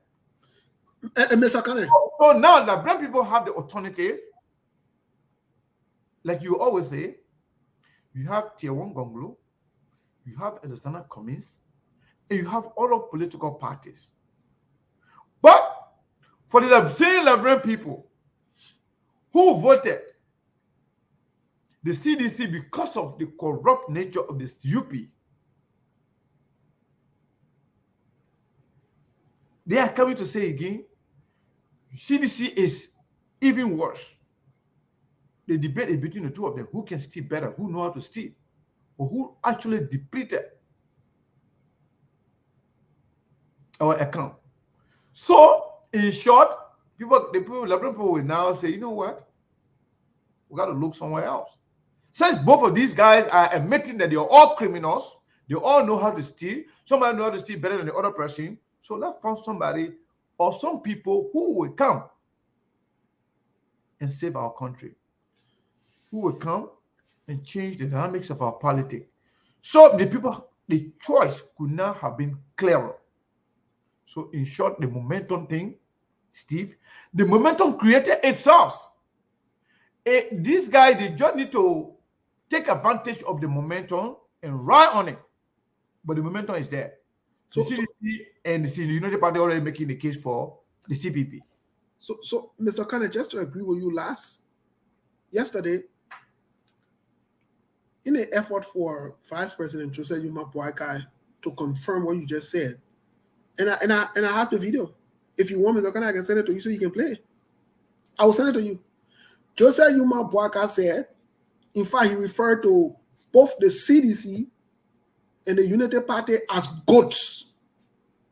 Okay. He said, but these other goats, he said you can tie the goat. In Labro can say, every time you want to bring a crooked behavior to light, he will use parables.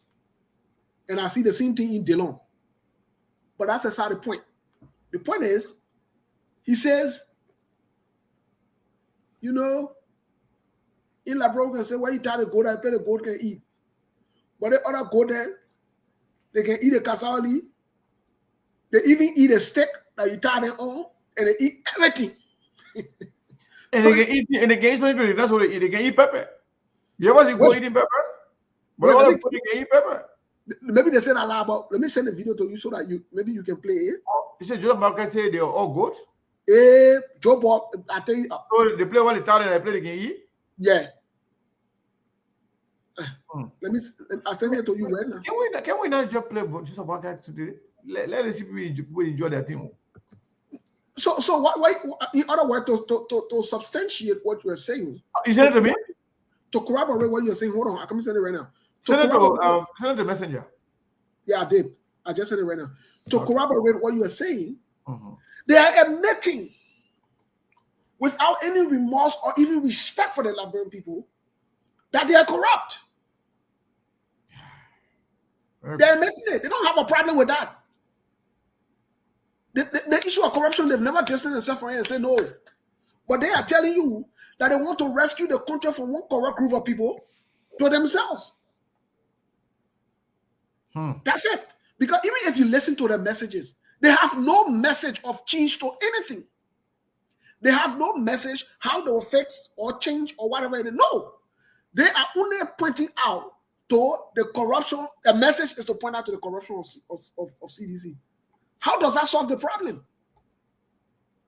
So I'm trying to get the video ready. Folks, I'm gonna play this video because hold on one second. Yeah, I think it's about 10 minutes long, 9 minutes long. When I play you want to play other one? No, I mean wait. Let me tell you at what point he talks about. Yeah, if you can do that, that would be good. Because most of the people here 5 or 6 minutes. 5 or 6 minutes. Start from 5 or 6 minutes. Yeah, try from 5 minutes or 5 or 6 minutes. Because I know the people there, the CPP people there, most of the CPP people there and other opposition, other parties. Yeah, we'll open the phone line very soon so they can talk. They are okay.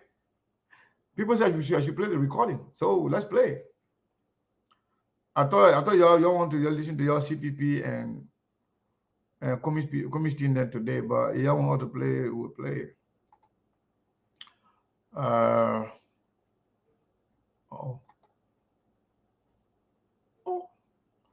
People now start calling already. We're not opening the line, yo.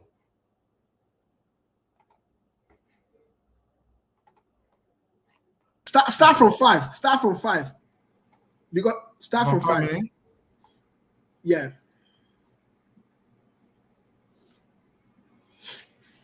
Exact 5 minutes. Yeah, let's just start on 5 and just go because I think it's 10 minutes long. If we take 5 minutes, that would be good. Just a sound bite of it. Let elaborate here. Joe Ball. Let me see. Oh, okay. $300 chopping. That's your money. I never seen a country where they change money. The way you really you bring new money when you bring it, you call all the old one and you put the new one. But you print it, you keep it for yourself. Hold on. This country is going to be transformed. The potential of this country is going to be revealed. Our people are going to know that this country is there. And so, this is not a joke business. This is very serious. For those of you who is giving $500 and $300, chop it. That's your money. I never seen a country where they change money. The way you really you bring new money when you bring it, you call all the old one and you put the new one. But you print it, you keep it for yourself. You don't buy power. When you do the right thing, the people respect you. So that means for 5 years, and I always say, people say in Liberia, say, when you tie the goat, they will eat. But the goats there we have, you tie them, they eat the stay you tie them on, they eat the rope you tie them to, they eat the grass and eat the soil and jump on your stuff. Those are the kind of goats we have. And these are the goats want to free from you. These goats here, they are destructive goats. And so you see this. So you call him for God, he put in a veil. You call your friend God, nobody not veil you. Yeah, he call him for God, a Joe Ball start. No, listen. A Joe Ball, he say. Hold on. Nobody You know?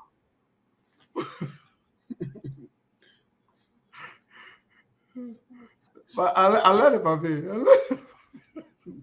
No, you laughing. You call your friend and go. Nobody's on you. So what? Ah. You know, without admitting, the Omer is saying that corruption is okay. Exactly. He's saying corruption is okay, but don't just do too much. So that just, you know, I think you meant to actually collaborate what we're saying. Yeah. You refer to this video. That's So it. you are 100% right. So the Omer say, where you tell the goat, I pay the go and eat. I say the goat can eat. But they all go there. They're not just eating the food and don't eat. They eating everything. They eat even the steak that they tie off. The grass. So that They means eat it. that means So now the scene stealing competition continues. exactly. So the minute So basically what I it's- agree that when they come there, because you know they see the presidency or the leadership of the country as a way of eating, exactly as opposed to being a way of service. better than the life of people. Yeah, you know what I'm saying? A way of serving the people. So to agree with you, I don't know what the plans are for the CPP, and I can't speak for them, but it would be very stupid and a political suicide for the CPP to allow this momentum to die.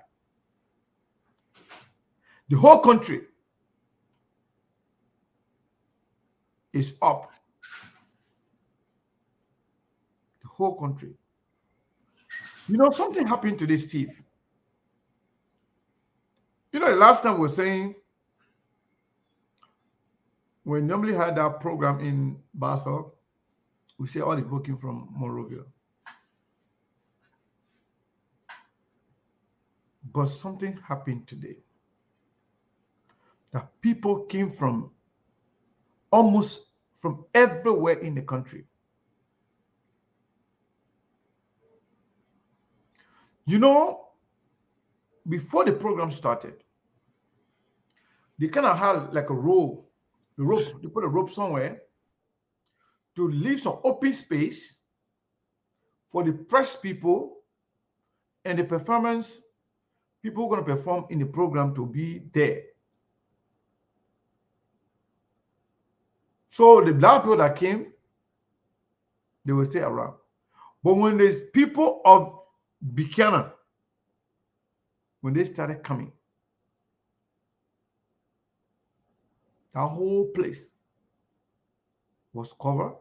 They broke that roadblock that the rope that they put there, and the whole place was jammed up. I said, I was telling this guy, our guys, to keep turning the camera. The guy was telling me, say, Chief, the place too congested. It's hard for me to turn around. Where the press, he said, if I move my position, I will not even be able to bring the actual scene. I said, what? Now I said, but you don't have a tripod. He said, I have a tripod, but it's hard for me to turn around. Yeah, that's So that means it was well attended, not only from people of Grand Bassa County, but people from everywhere else in the country. So that is to tell you the momentum that you are talking about is everywhere in the country. And the momentum unveiled herself to the CPP. And the people who they are in competition with, they themselves, they are in their own competition as to who can steal more or who know how to steal without the people knowing it. That is a fact. To be honest with you, the whole tribal thing and family thing in Liberia, it can really hurt our politics. Somebody told me, Seku, regardless of where the country goes, the direction of the country, you want to change the direction of the country, not the direction of Prince Johnson and Jeremiah Kunwe. That's not the direction the country want to go. Somebody told me that. But yet, because of the same politic, family, party discipline, this and that. Some of the same people are now today cheering for Prince Johnson and Jeremiah Kung. But vast majority of Liberians, that's why the CPP, the UP people are so angry, because the addition of Jeremiah Kung and Prince Johnson to their ticket killed everything that they had. So yes, CPP had they have the momentum. If they continue, they can capitalize on what they have right now. They can ride on this momentum all the way to the election. You know, Senator Dillon posted something today, and I responded to it. Some of them, came and attacked me on it. Dillon posted that sometimes in election, the lousy, the noisy, and the lousy people are the weak one, are the weakest link. And I said that's not necessarily true. I told him there's something called momentum. There's something called enthusiasm. Enthusiasm and momentum drive people to the pool. When people that's why in America here, any party with a momentum that their supporters are enthusiastic, they are fired up, that's the party that can win the election. Because people are voting for reason. They're voting for something or against certain thing. They will go where the momentum is. Liberian people are voting against corruption. Both UP and CDC say they are corrupt. They themselves say, but they are computing who is corrupt more than who. Liberian people are looking at that as a reason to change course, to change the direction of the country.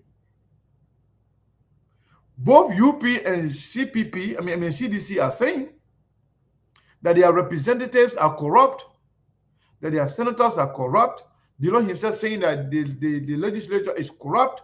The American government is saying that they are corrupt. And the reason why the corruption in the legislature is so rampant is because the person leading the executive also is corrupt.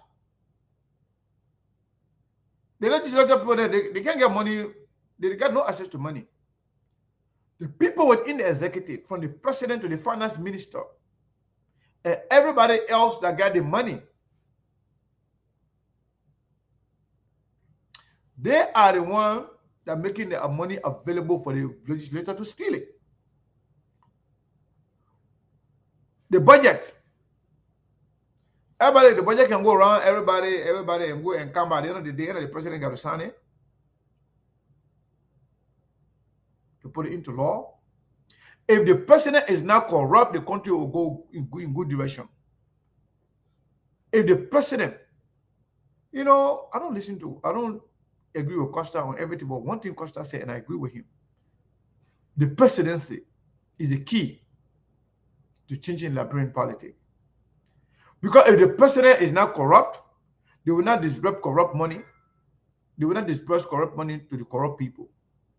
If the president is not corrupt, when people steal on the corrupt, they will allow the agency that are responsible for holding corrupt officials accountable. They will allow the agency to function independently without interference. You see it? If the president is not corrupt, they will allow the Anti-Corruption Commission to make recommendation to the Justice Ministry that is also under the president to prosecute corrupt people. But if the president is corrupt, if the president's hands is in a cookie jar, who's going to stop who?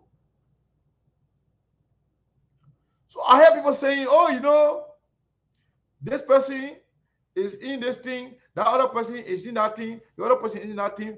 Everybody, almost everybody in Liberia, somehow, all the people that have served in government, somehow,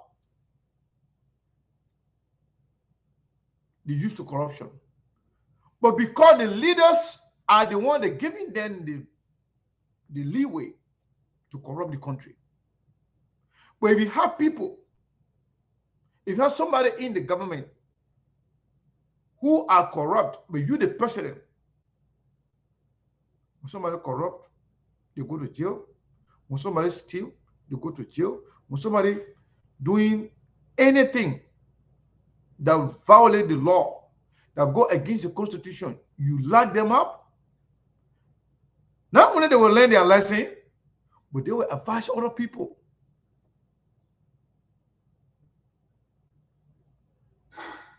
Yes. So at the end of the day, Labrador needs somebody who will prosecute. That's why Charlyne being on Cummings' team, I think it's good. Somebody with a legal mind, I think she can help Mr. Cummings, if at all Mr. Cummings is going to be elected, to make sure that the rule of law is the order of the day. To make sure that people adhere to the Constitution.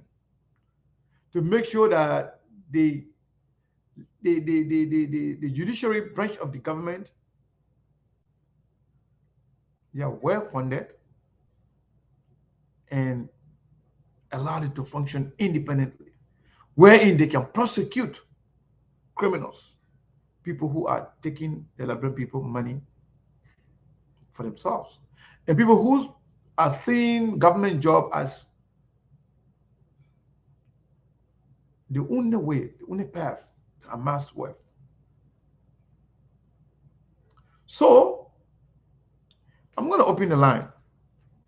You tell us what is your thinking, what you believe, what do you think of the program today, the CPP program.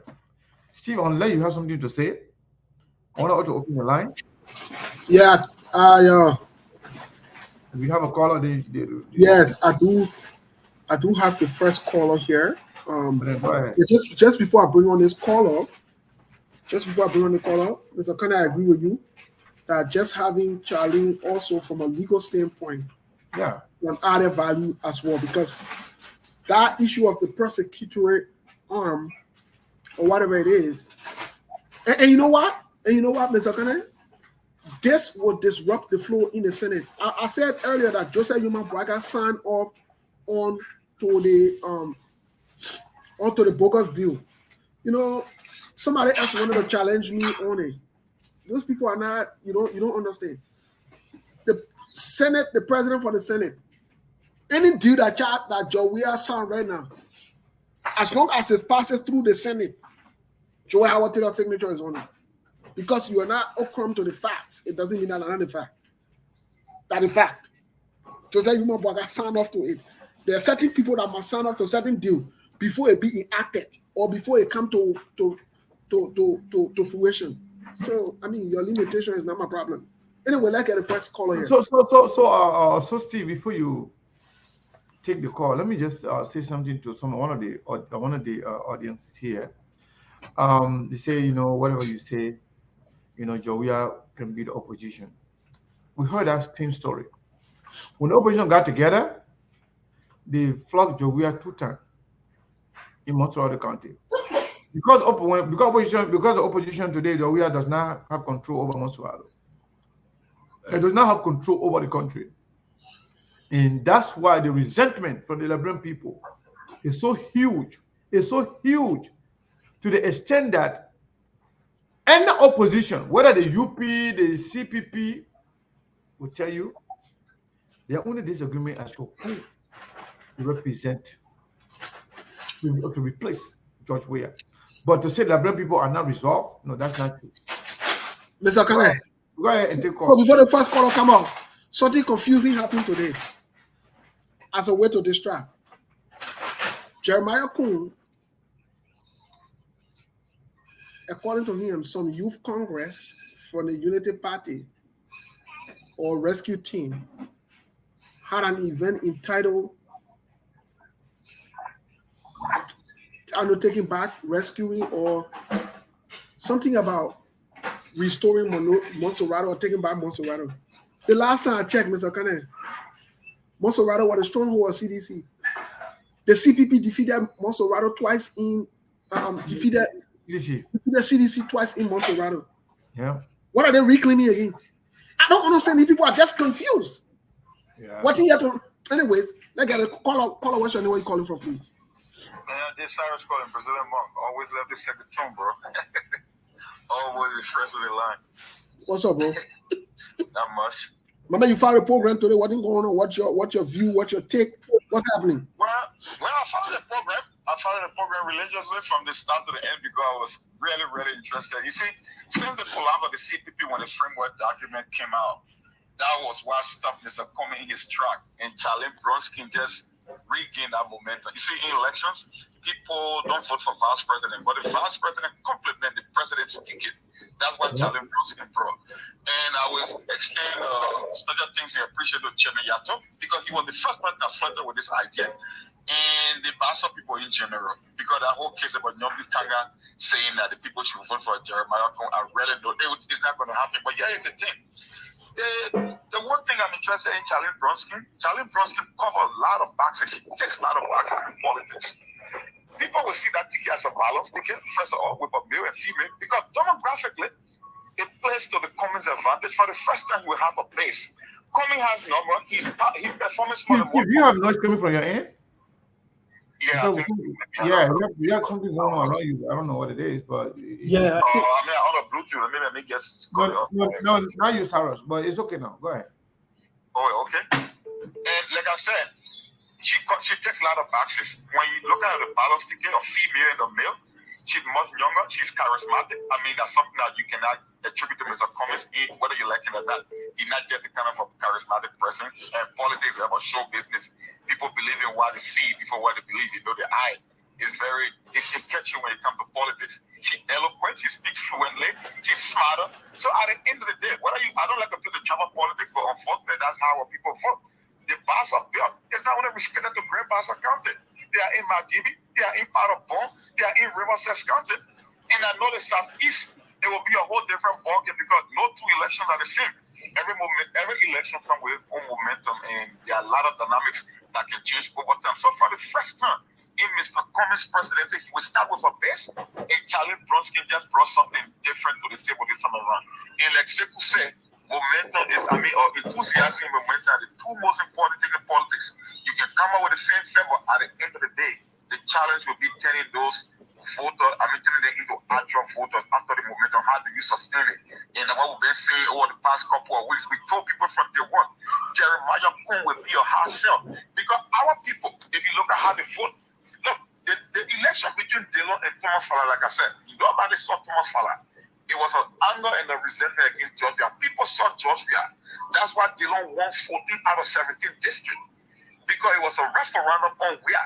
Yeah. When people look at Jeremiah Kun, they don't see Jeremiah Kun, they see Prince Johnson. Exactly. That's why in leadership, judgment comes into play. That's why I tell people, Joseph Waka, whether you like it or not, you have made a statement, he's not a leader because I have never seen any smart decision Joseph Waka have made. When you look at certain people, put your emotions aside, just look at the logic. The CPP collapsed on Joseph Waka. 2017 election or debacle, you knew where he still up. I mean, you know how he was. And the same thing happened again with taking him fast. He running it. How do you make the case? Charlyne come with a Brumskin. Brumskin got a very good record in Liberian politics. He stood up to the status quo. He went against the Taylor regime. He left this planet with a lot of regards.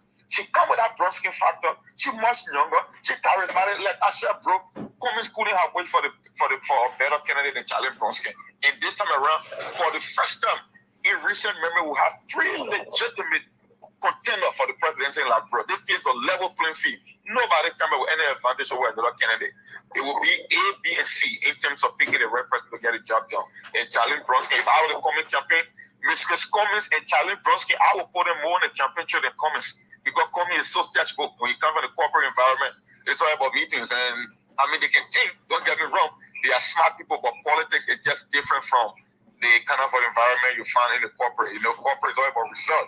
people who can go and study and come up with ideas. No, but quality is still business. You need people who can, other people can gravitate to. You need people who are charismatic, who can woo the crowd. Who, hey, Charlene Brumskin, she just bring a lot to the table, and that's why I saw today. And it will be one heck of a competition now with Charlene Brumskin added to the Cummings team. That's why I saw today from my own analysis. Thank you, Walt. Thank you so much. Thank you, bro.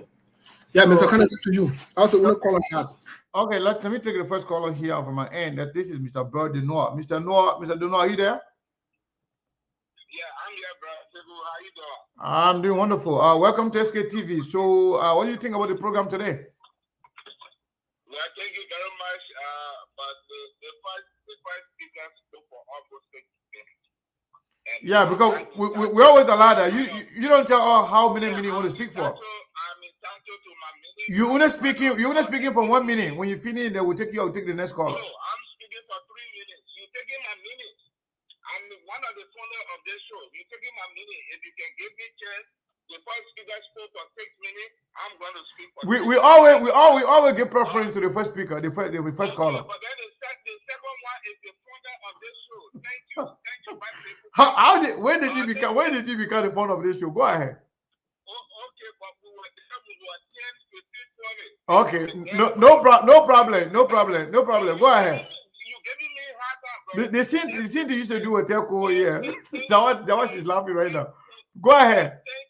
Thank you very much. You see, when the show opens, it comes directly to me. That one make me one of the founders. Thank you, Steve. You know, the starting part of the show, Steve asked you, question whether this momentum answer that question. I didn't answer the question. You say? No, you never answer the question. Okay. You never answer the question. You dodge it. You never answer it. But let me say this: sometimes he can make very unique points in a body politics in our country, and he can always tell you sometimes. Sometimes he beat around the bush. Sometimes he add one. Excuse me, Steve. I'm not saying you are a child, but in politics, you can add one child in politics. But you make a very good point today. When their momentum stand, and all of us remember today. You see, I love Charlyne. She never attacked any political party that are running in the Republic of Liberia. But with their momentum stand, as Steve said. And secondly, all of us remember, Charlyne is not a face of CPP. And Alexander Cummings is the face of CPP. And Brother Sekou, let me ask you, the 20th edition of our show, 2020, the Asian man, Major Guy Kelly, you present today, go in February. In February. Great thing. My man, you're not going off and on. We didn't hear that. Hold on. Go by and talk again. No, we didn't hear that part. Your phone. Listen now. Listen. Your phone went low. So I want you to repeat what you said. We didn't hear it. What happened? You hung on the line. Okay, call back. Let me take the next caller. Your phone went low. I'm telling you, your phone went low. We didn't hear that part. Then you're just getting angry. Let's take the next caller. Caller, what is your name and where are you calling from? Caller on the second line. Are you there? Yeah, I'm here, Sekou. I'm here. Normally you can announce me and welcome me and everything. So the different phone you call, number you call right now. Yeah. That's Prince, right? Okay. Yeah, this is Prince Williams from Tennessee, the volunteer state. Go ahead. Thank you, Sekou, very much. Let me extend my heartfelt appreciation to the SKTV family, both in the diaspora and in Liberia. Thank you for covering the program. Such a brilliant job. And I did very, very well. Some of us were privileged to watch the whole entire program for SKTV. So we really appreciate you guys for what you do. We thank you guys too for making it possible. Everybody that contributed.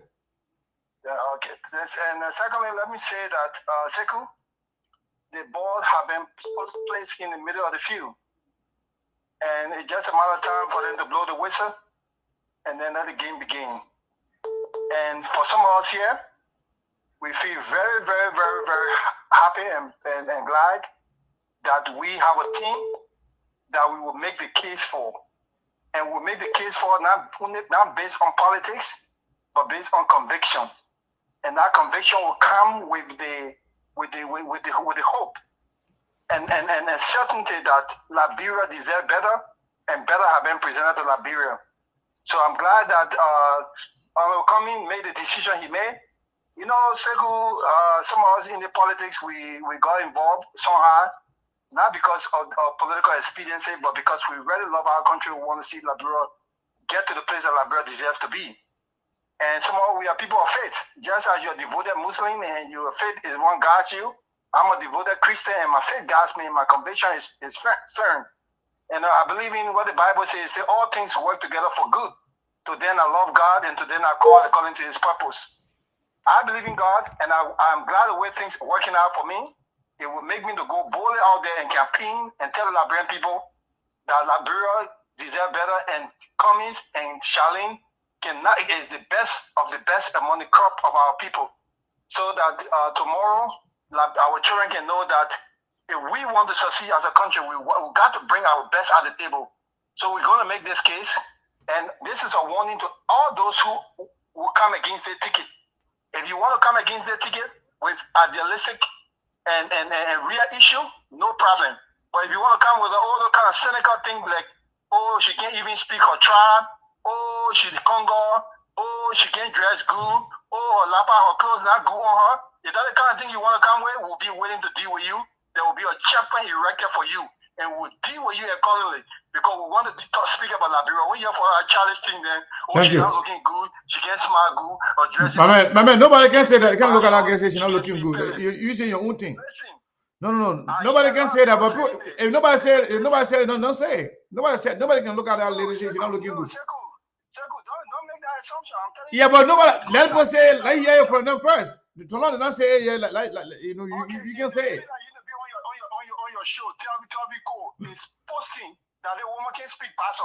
What the hell to do with Liberia? Telco is on the line right now. Telco is about to call right now. Tango, you calling her name. I'm reading for a statement you wrote.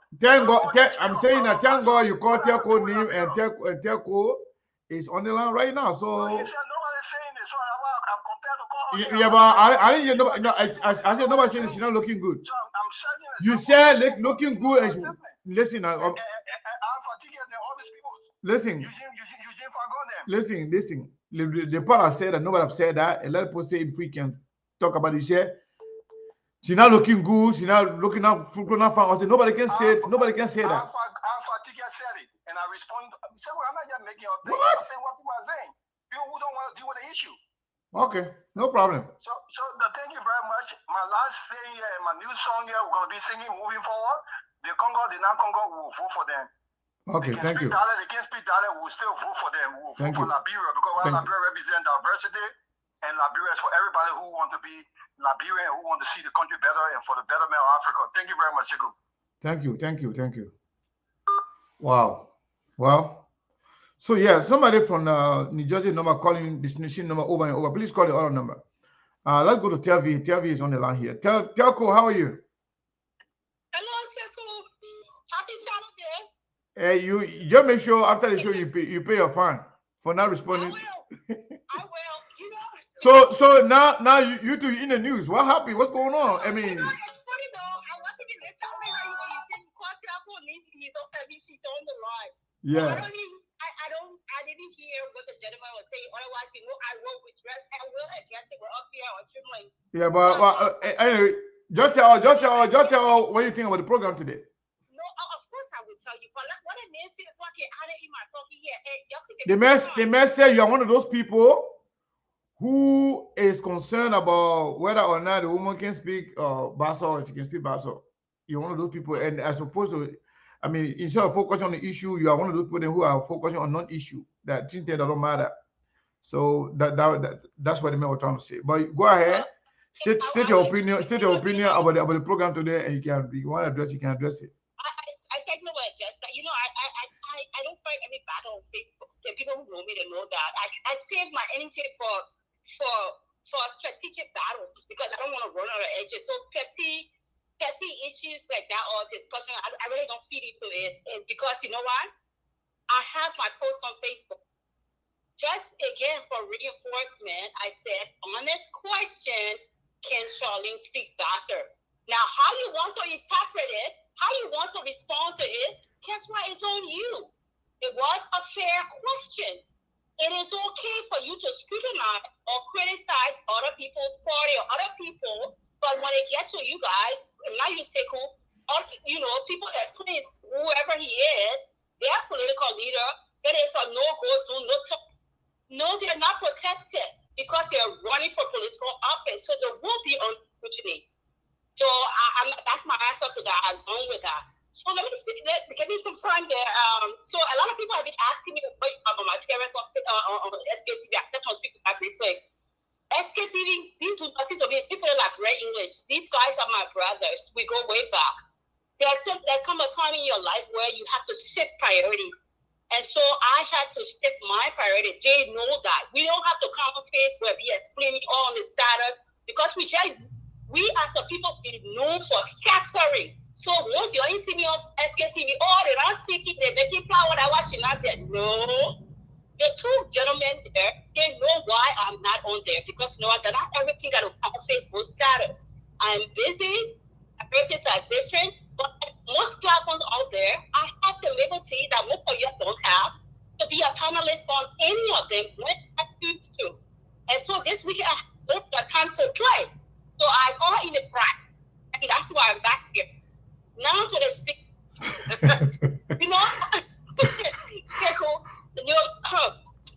The speech today overall was a great speech. Of course, no doubt. I mean, Charlyne knows her stuff. I'm not questioning her capability or ability. She is a fine woman, in and out. Some people that who running with Charlyne. Charlyne be around ever since. She's well schooled. She know her ABC, SO. So that's not a doubt. I think it was a fine speech.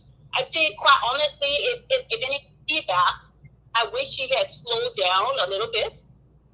When she not to switch from who she is and say, you emphasize that I'm not going to be the dead first, but just slow down a little bit. I know she got a little bit, she was talking very fast and got a little bit emotional, but just to slow down, just to slow down a little bit. And again, it's really because of her style of talking. It looks like she's stuttering a little bit, which is fine, but just to slow down a little bit, especially when you're talking to our people, our native people, there's a different way you and I communicate versus talking to other people. So you have to know your environment, know your terrain. That's it. I mean, feedback is any for her. From the speech, I think overall it was a great speech. Some things that were said, it was not appropriate for that environment, but I guess she felt it was her chance to say it all. But some things could have been saved for another time. That's how it was. But overall, it's a great speech. I expected nothing less than what I got today from Charlene. You're talking about Charlene Brumskin. As far as the black person of and the other thing, obviously for people who don't know about the history, we know that because we play in those environments. People coming to America, we pretty much grew up in those environments. When you're talking about the Finlands, you're talking about the Williams, the context, those are household needs. So obviously, having Charlene and Bassa in one direction, it's going to amount to some votes. So more power to Cummings. I'm not sure how far that's going to go, what it's going to get into the executive mansion. But obviously, the vote gets some votes. These are, household needs, for lack of better terms. So that's all I think on that. Now, Steve, one issue you mentioned about, Mr. Cummings' dress code. And I tend to agree with you where someone said that, why didn't he wear African clothes? I don't think he should have wore African clothes. I think he should have wore what he wore. However, though, I wish, and if he did, please correct me, I wish he had worn his t-shirt, the party t-shirt under that, which is visible. Even in this great America, when Obama or Trump, they go on that championship, even if they have a coat suit, they have on the party face cap, they have on the a badge or some handkerchief. Even here running with Charlyne.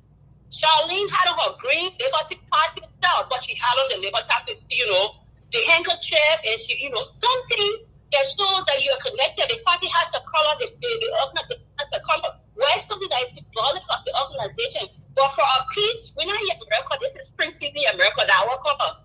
You're going to party rally. Some way you have to speak to the people, connect to the people without saying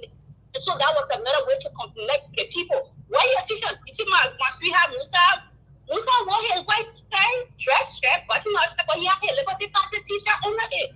Appropriate. So I don't think you should have worn. You know, it's okay for the t-shirt you wore, but at least if he wore the t-shirt under it correctly. But that's my only take on it. I'll let other people talk because you know I can talk. Bye. Excellent show. Okay, thank you so much. Yeah, I think that's a great suggestion to have some kind of emblems or something from.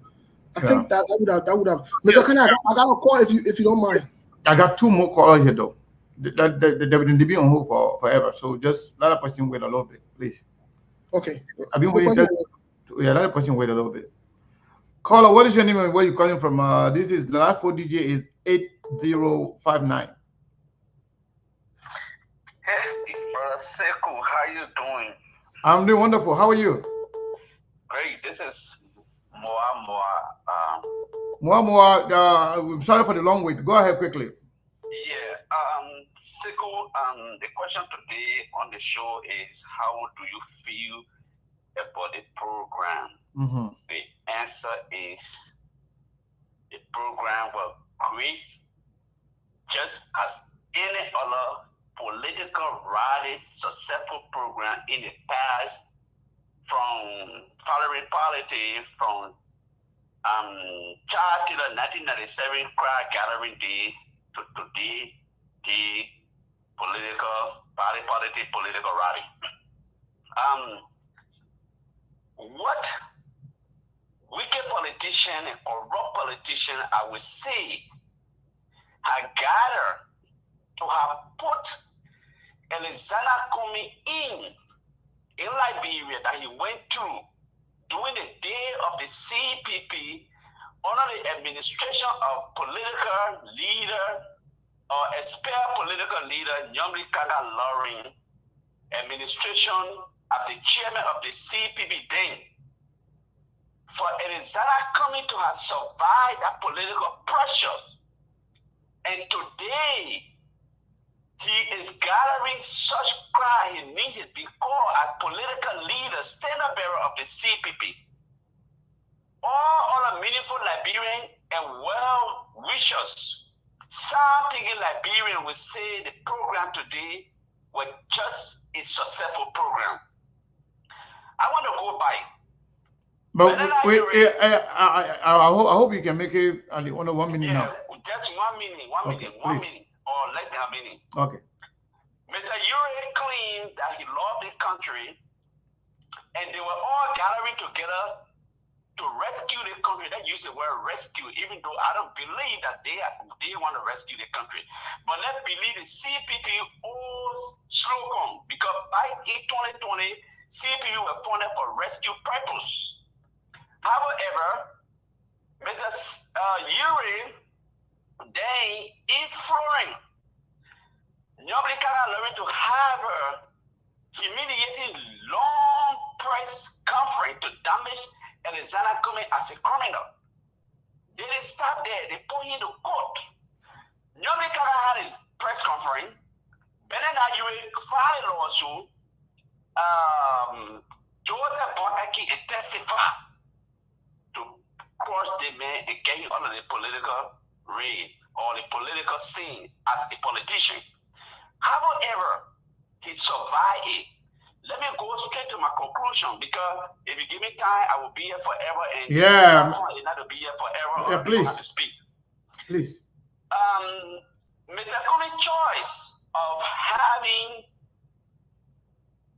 Charles Walker Brumskin, the late representation in person of Charlene Brumskin, it brings light to the presence of Charles Walker Brumskin, taught for Liberia when he was living. And I want to say this. I said it the other day on Lofa Show. Let me be on record. More. You got 30 seconds. Okay, 30 seconds. Yeah, we got to go now, please. You're knocking me very fast, man.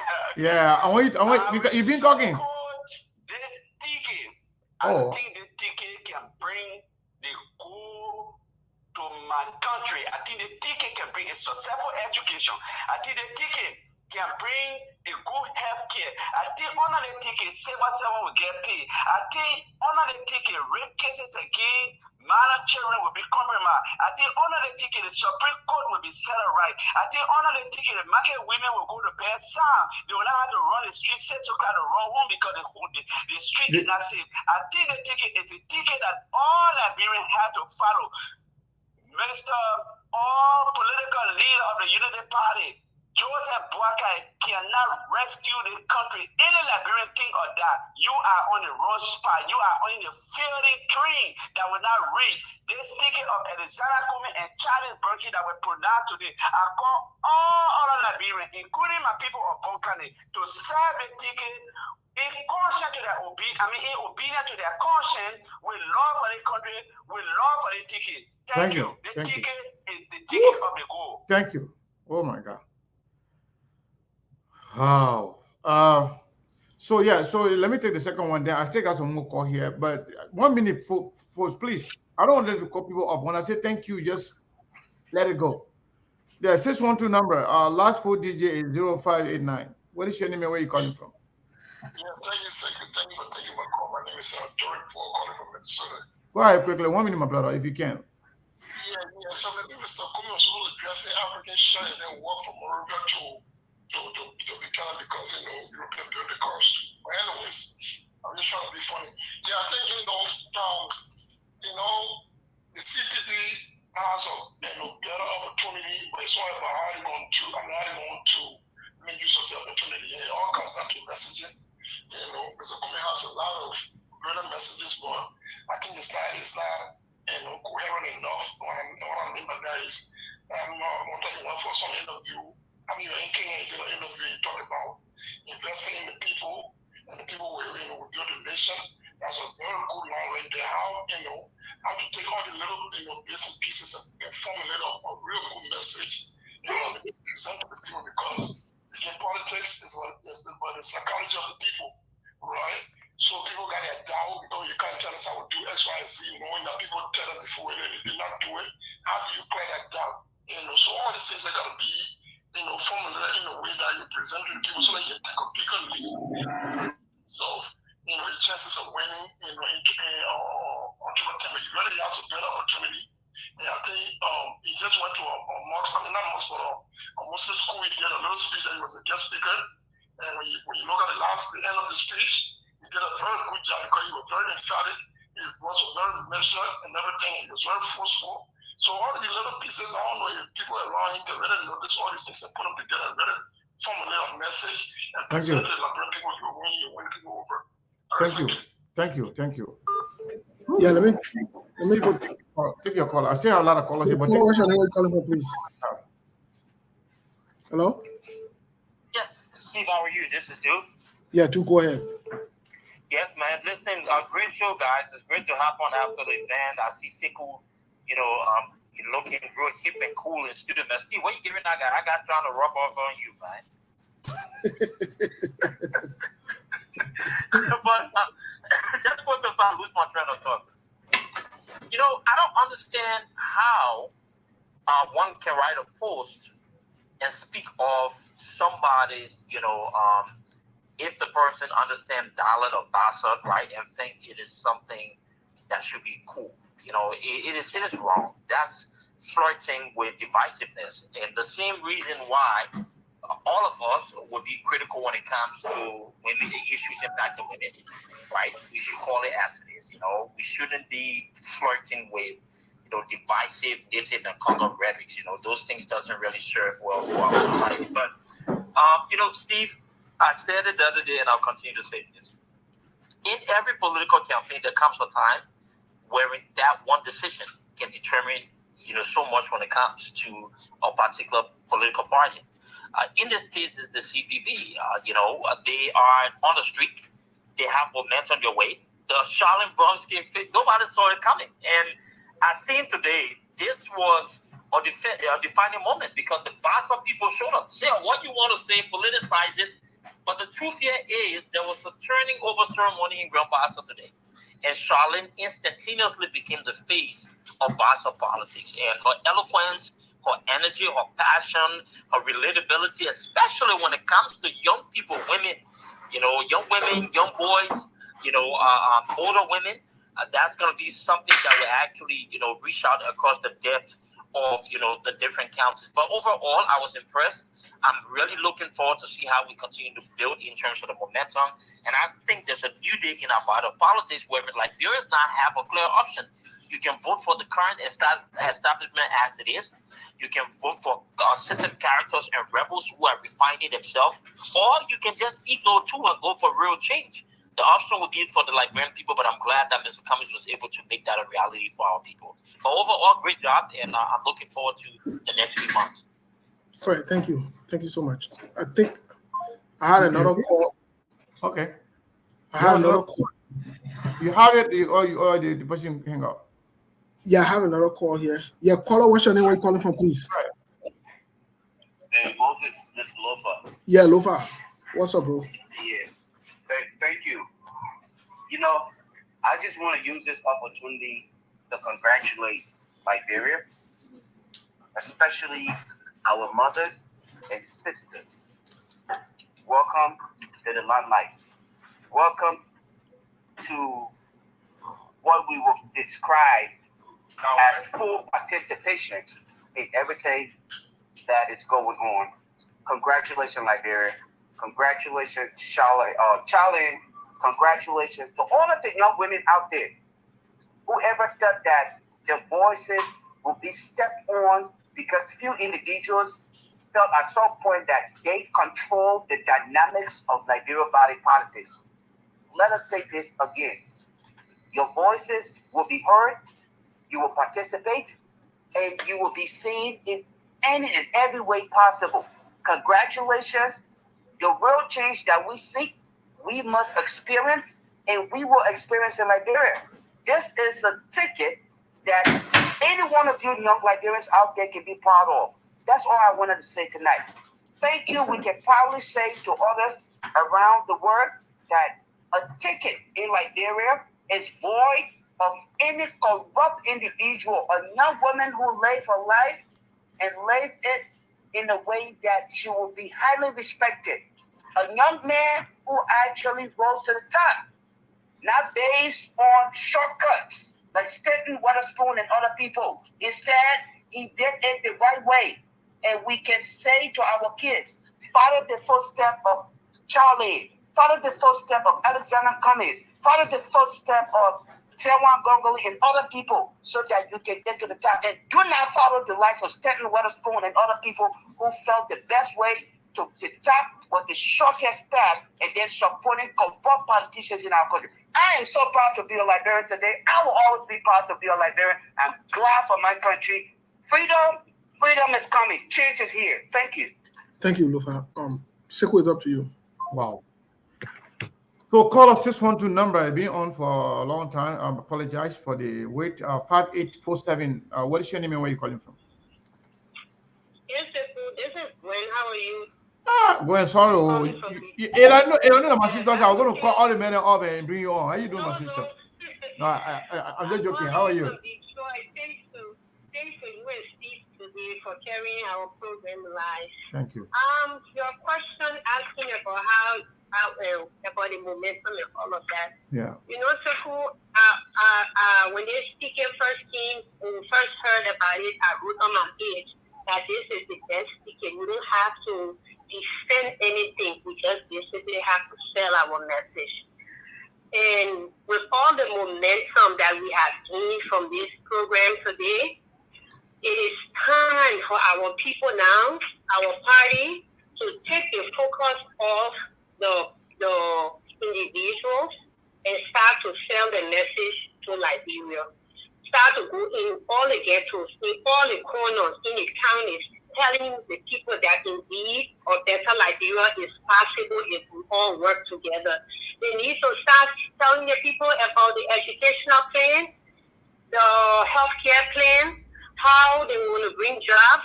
So for the next few months, that's what we want to get about. We don't want to be fighting no petty stuff, petty war with these people on Facebook. No, Sekou, I just came from Liberia, I was in Liberia. I just came from Liberia. The people in Liberia, most of them don't even have the internet, and when they follow, they barely follow the entire program. I myself was there. I know the struggle.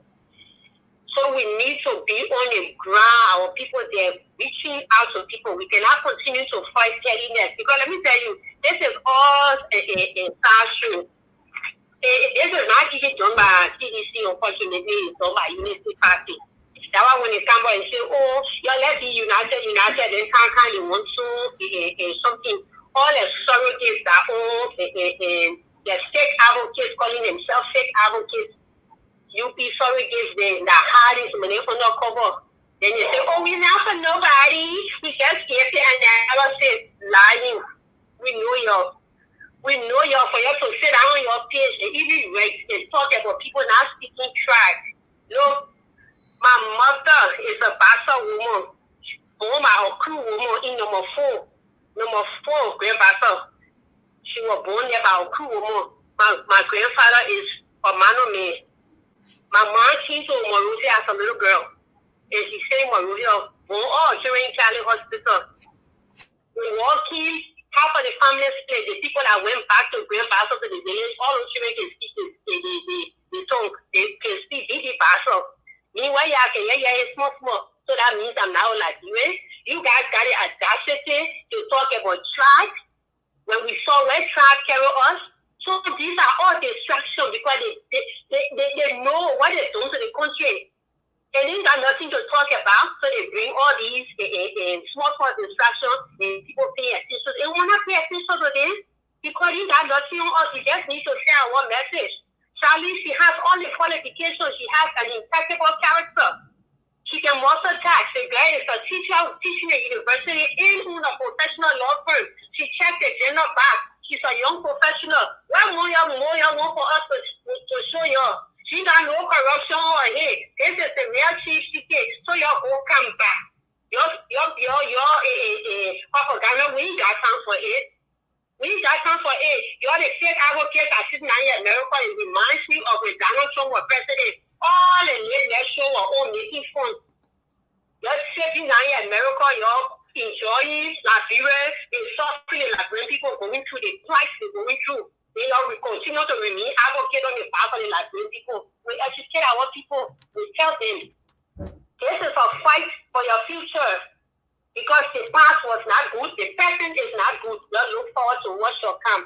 And Mr. Cummings and Charlene Brumskin is the ticket of change. We promise you. All of you here who's doubting and sitting in the corner, let's get count on board. Because you will be left behind. All right. Thank you. Thank you, Mama. Thank you. Thank you so much. Thank you, everybody. Thank you so much. Let's go to the next caller here. Caller, what is your name and where you calling from? 512 number. Last 4 digits 0095. I'm calling from Austin. Okay, go ahead quickly. What is your name and what is your name? I want to say thanks for the job that you people doing. What is your name, Omer? My name is Alfred B. Thompson. Alfred B. Thompson. Go ahead. Yeah. What do you think about the program about Cummings running mate? Yeah, first of all, I want to say thanks to you and Steve. Thank you. But you see the program today. Yeah, the program today from Bassa, the people just running propaganda. But Charlene Brumskin and Cummings, they did a marvelous job today. And let me tell you, I don't care what they do, they go around, turn around, Cummings and Charlene, they will win the election. Because I called Maryland and I talked to my family. They say they're voting for Cummings and his running mate.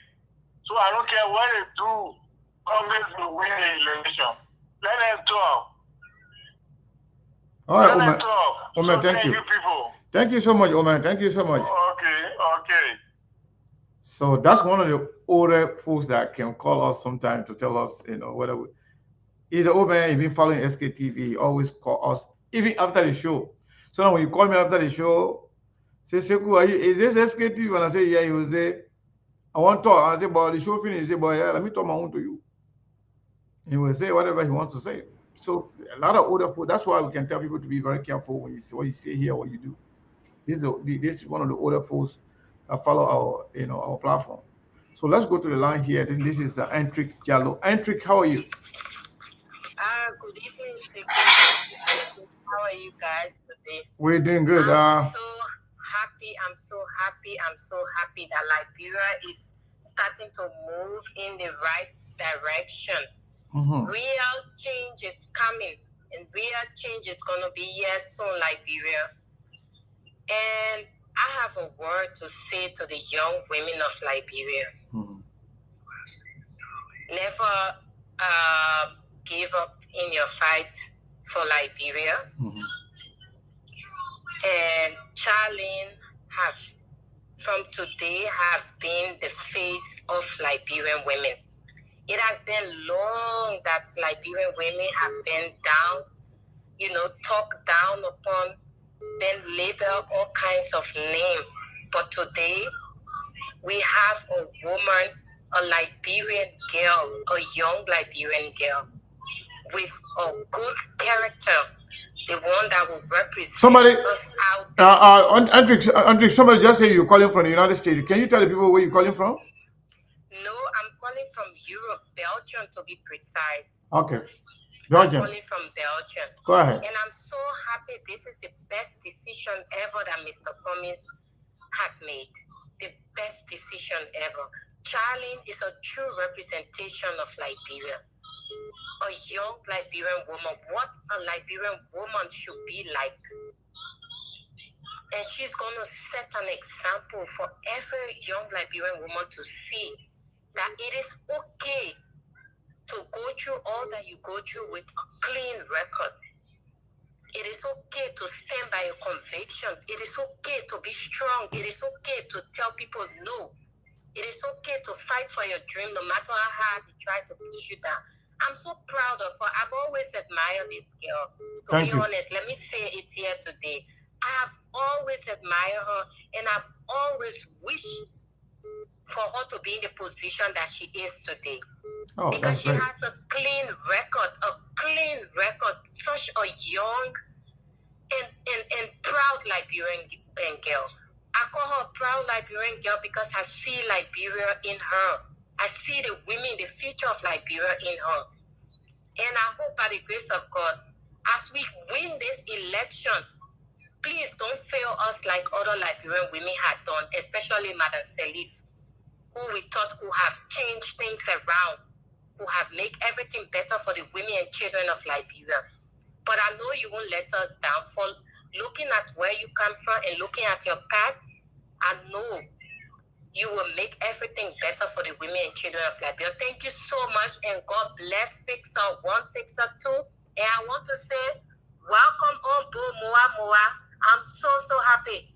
And I'm asking all of our fellow advocates who have been with us through this journey since 2017, get on board. Real change is here. Thank you so much, Sekou, for the opportunity. God bless Liberia, and may God save the state.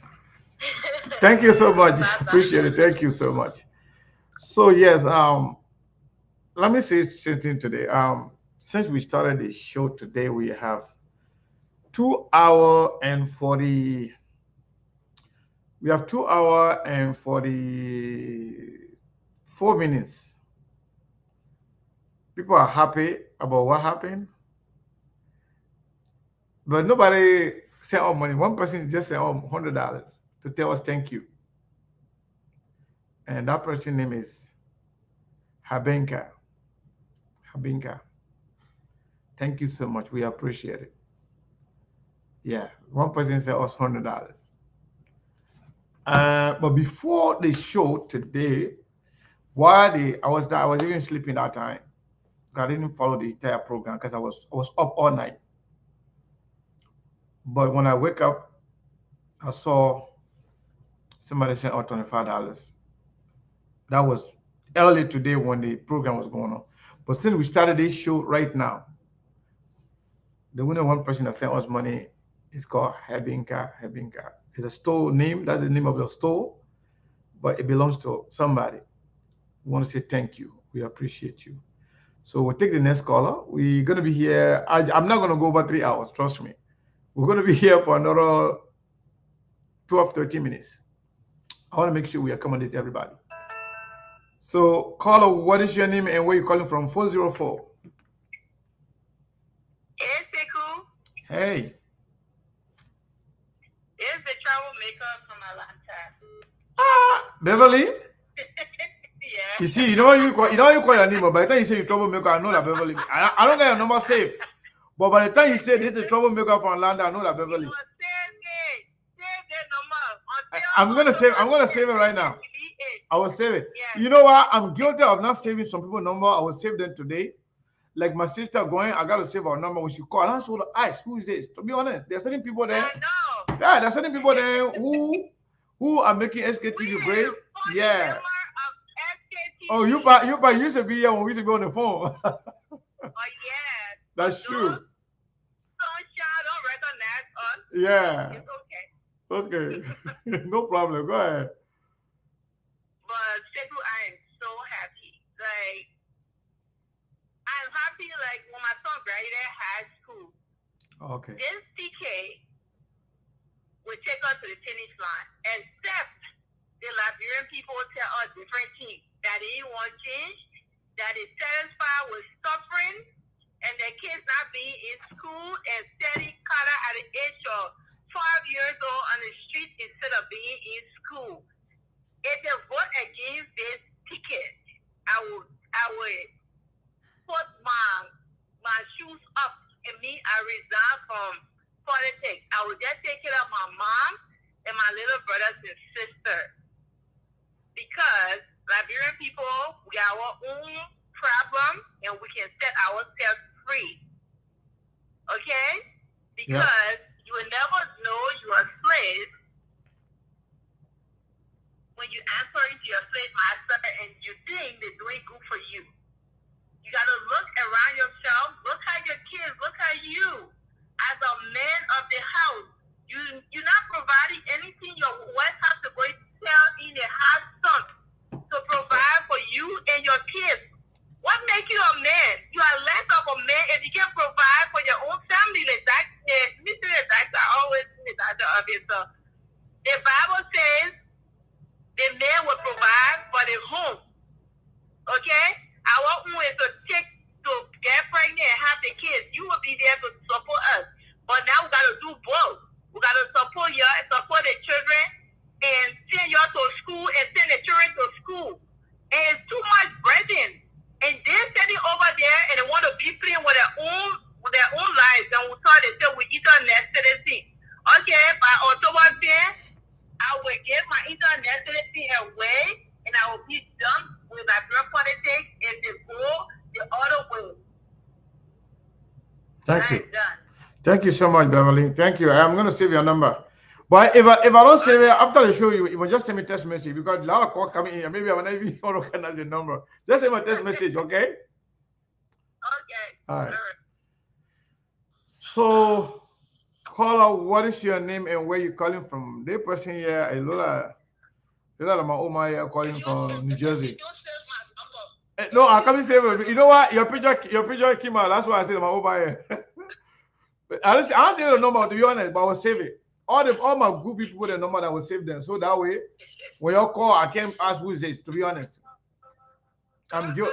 I'm guilty, but you know, Oma, 1 second, okay? Before, because while we're talking, somebody sent $20. They said we're not calling their name, but I want to say thank you. The person needs to start with D. They said no need, but me, I like to call people with D. I'm sorry, but yeah. So and then two people. So somebody also sent $25 and somebody sent $20. The other person last name ability. The other person last name that move. Thank you so much. They did because they didn't say don't come on me. I just like to recognize people when they do good things. You know, yeah. And we gotta get our people from Bassa. Yeah. So right now, y'all are happy today that the show came on. But then when this person sent us $100, that one wake people up and I say, oh yeah, we forgot. Yeah, did a good job today. Yeah, thank you. So All the others, I'm saying at least $20 and $25 after that $100. We appreciate you. Thank you so much. For all, yeah, everything we get from you guys, we appreciate it. Go ahead.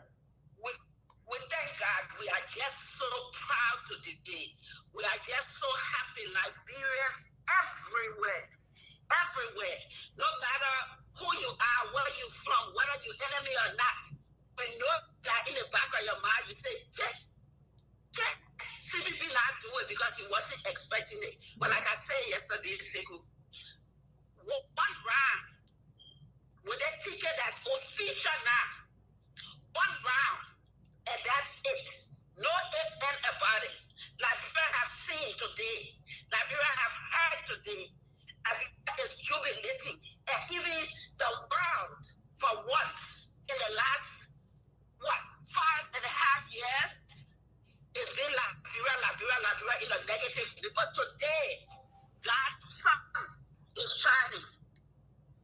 Today, every Liberian all over the world is proud, smiling, not frowning, not crying, but rejoicing. And so God will say, He gives the glory, alhamdulillah. Charlyne, our CPP, we will take her to the mansion to work for the poor people. Opposition, they will run away. Charlyne, our CPP. Liberia, we are ready. Steve and Seku, thank you for being humans, but for knowing God, for loving your people, because you guys are doing a fantastic job and you're doing it very, very fairly and equitably, and that's how it's supposed to be. Whether you agree or disagree, we are one people, one Liberia. We can agree to disagree, but we don't have to be hateful, to be conniving, to be backstabbing. We don't have to. We agree to disagree, but at the end we come together in the land of liberty. And we're supposed to love one another, Seku. Thank you, So I thank you today. Liberia is rejoicing today. We are happy today. Our daughter has taught us the best in Liberia. From the little babies I see dancing in Bassa, from that crowd that we saw today, I know they replicated, but we thank God. So let's work together. Let's come together. All of the America that say publicity, Seku. Thank you. We will be in Philadelphia. So we call you to come. We're going to party today. We're party the end of June. So y'all come. Thank you. Thank you, Liberia. Thank you so much. Yeah, so you know the last time while we were on the show, I said, oh, somebody just sent out money, but I don't think that's exactly what they meant to send to us. I didn't even reveal to anybody what it was. But guess what I did? Right after the show, I called the person and that you sent us money that you're not supposed to send. You mistakenly sent us money. The person actually meant to send us $50. But guess what? They mistakenly sent to us $5,000. We always speak of corruption. So, you know, I didn't even lie to Rex. I knew that's not what the person intended. Right after the show, I called the person called me and said, oh, Sekutaro, I was so excited. I wanted to send you guys $50. So by the time you call, I didn't even know it was me. But by the time you say the last person that sent the money, I know I was the last person. No. So I tell the person, no problem. So immediately, I sent back, cash out back the person, $4,950 back because it was a female. She meant to send us $50. And that's exactly what we took and sent her the balance money. We could, behave like we didn't see it. Maybe use the money. Oh, yeah, we'll give the money to you. Oh, no, we forgot. Oh, I don't even know where we're going to. This and that. But people who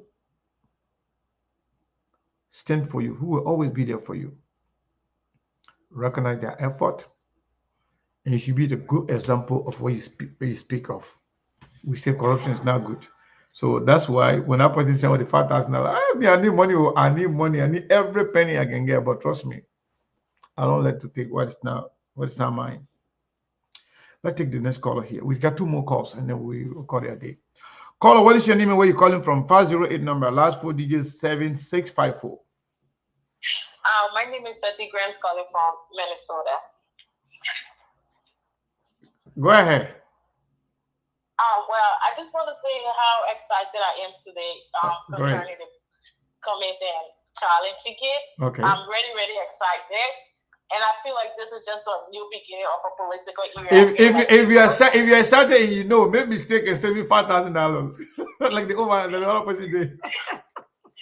I know, I'm gonna send my contribution. I'm just joking. I'm just joking. I know you're excited. Yeah. Go ahead.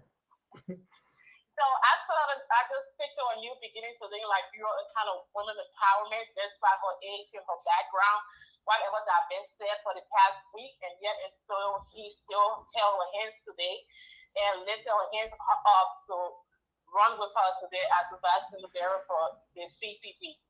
I believe like they're really gonna make a change for Liberia, and because change doesn't come with that ease, that is why people is kind of fighting and trying to deflect the arguments. But honestly, Alexander Cummings is the man Liberia need right now. There is no if and no excuse. I don't care how they call the ticket, whatever they refer to it, but that is the choice for the Liberian people. We are talking about integrity, earnestly, and that is what we've been looking for. And I just hope that Liberians will try to come together and understand it's not about how long, it's about how well. Absolutely. And we also want to be able to choose a leader that will be able to build an international partnership. People in the international community can be able to trust so that Liberia can be able to create that partnership again. The international friendship that we lost over the years from past corrupt leaders, we are looking for people with integrity that we have to put on the front line that the international community can trust and be able to help Liberia tomorrow. So I'm very excited for that decision today. Yeah. Thank you. Thank you so much for your contribution. We appreciate it. Okay. All right. Have a good day.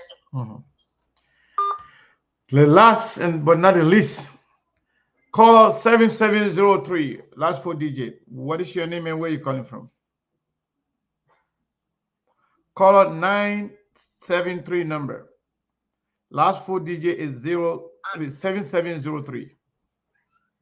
I said, you yourself, you're gonna pay fine because They probably sound like electric bros, right? Oh, you see, all my sisters and we all talk. By the time you hear the voice, you don't have to tell me who calling, but I gotta start saving. But you know what? All of you that my sister and I want you to do something. After the show, just text me and say, hey, this is Letty. Hey, this is, Beverly. This is at least, but when the call, the show feeling like that, I can get more than 100 calls coming in, more than 200 missed calls. So like that, I can't even know who is calling from which number. So they can be having to save it. If you at least text me and say, hey, this is me, trust me. I will something.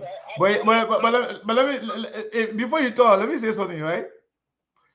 So there my sister Ruth, she's so funny. She said the person that made a $5,000 mistake to send it to me, the SKTV the last time. She said I should have listened to Joseph Barker advice, said they play the time to go and play go can eat. you know what? That's not right. Roof, stop it. Go ahead, Letty. Yes. Hi, Sekou. Hi, to your audience. Yes. Great. Liberia has a reason to be excited.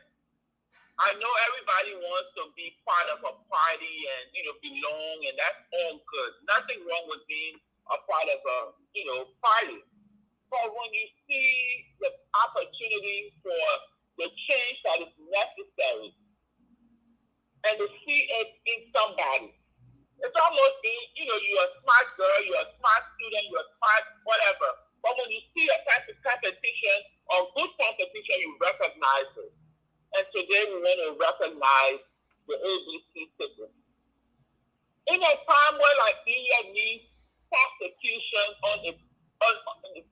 in conjunction with all of the things that are on the table, but we know that people that need to be prosecuted, we have a counselor at law. We have people that can go to the international table and see our case. This is why we need this. This is why we need that. We thank you for all your support, but why don't you do this for us? Help us with the infrastructure rather than give us the money. I love that I have someone that can come, two people that can come to the table in conjunction with those two, the fixer and the fixture. I know there are other people that will come to help them. It's not just the two of them, but we know we have the front runners. So when we call, they won't be walking behind the cars or bending their head down because of when the people Google them, they'll say, hey, what is this? They will say, wow. Rather than that, they'll say, wow, wow, wow. But Liberia has these kind of people, and what have they been doing now in my Nigerian voice? So it is a great day. I love the momentum. I thank the custodian. And, you know, a little thing came in me that saddened me, right? Mm-hmm. Why it is a great day in Bassa. Mm-hmm. It's unfortunate that there was a divide. Because I know Charlene and Youngie are good friends, or, you know, they were good friends at some point. They probably still are, but it's hard to be good friends with this kind of divide. And Bassa would have been even more prouder today had the two of them been those two ladies celebrating with the Cummings. But I pray that there will be some reconciliation so that we can move our country forward. Youngie has been looked at as the lioness, and she should be on this team. It's unfortunate she's on the other side because we want a difference. And even ADD.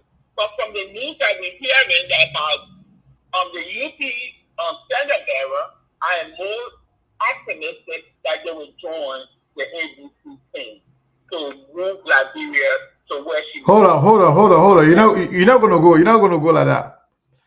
You say the news you're hearing from the UP standard bearer that will make Younglie then to come and join the CPP.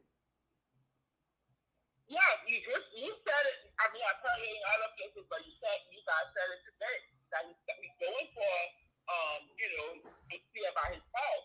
Oh, okay. His recovery. If he's not there to, I don't think that's happened, and I'm sure it's not going to happen without the Senate bearer. Why would they go vote for him if he's not present? Yeah. I don't know about they coming to join anybody, but yes, it is clear, and we know that VP Barker is now well, and he might not be on the ballot. Ruth Roberts sung back. I am not bringing news here. I am optimistic. That's when you give your opinion, it's your opinion, not anybody else. It's okay. It's okay. But that's not new thing. It's something that we have said here before. Every day. Exactly.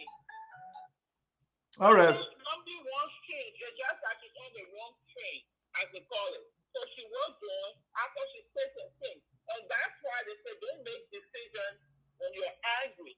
Don't be rushed to make decisions because now she's I'm speaking from my own perspective. I'm sure she has a little hesitant that she did what she did. Because somebody jumps you and then you jump behind them, that doesn't normally happen. I don't care how godly you are. It takes a while to get over the hurt.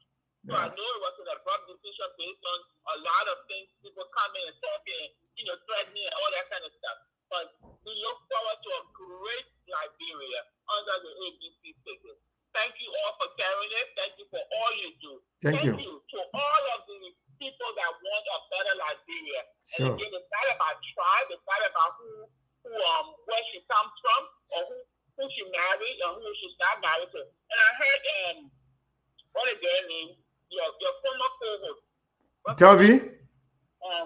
Charlie said the thing she shouldn't have said. I said I felt the same way that she was telling her fiance, but that's debate. It's okay. Sometimes in these moments, we get nervous. We all get some kind of way. She just wanted to prove. And Mr. Carter, I know you didn't touch on that, but did you see that he was dismissed from his position and removed? Because the thing that we are talking, this leadership is so incompetent. This is not, and this guy being great. As soon as they say she's going to be a senator, you believe about his position. Why? I'm talking about Charlene's fiance. Looking at, I think it's in Front Page Africa that he was released from the central bank just this week. Oh, so you were working with central bank, so by the time they say Charlene going to be something there, they remove him? Correct. Oh, wow. Correct. So Jovia did that? That's what I'm saying. I mean, you're talking about Jovia government, right? By the time they say the guy going to be, the wife going to be, the fiance going to be potential running mate, and he was released from his position. Yes. Wow. So, all right. You know, maybe that's how she needed to talk about him, and you know how long they've been together. They have 2 children, all these great things. You know, again, we just pray for better Liberia. We pray for all of them. May God bless Liberia. May God bless the people of Liberia. May Thank you. God uproot all those that need to be uprooted and lift up those that need uplifting. In Jesus' name. Amen. Thank you so much. I'm Angela. I say amen. Okay. All right, my sister. Thank you so much. So don't forget to text me. Okay, say, hey, this is Letty. So that way I will save your number under your name. No problem. Okay. All my sister then, when y'all call me, y'all just text me regular number. Say, hey, this is Letty, or this is, Beverly. So yeah, while we're talking, this person, Grams sent off $50 on Zelle. Thank you so much, Graham. Yeah, that was the last person that sent us money. We want to say thank you to everybody that contributed. 973 number, last 4 digits, 6294. What is your name and where are you calling from?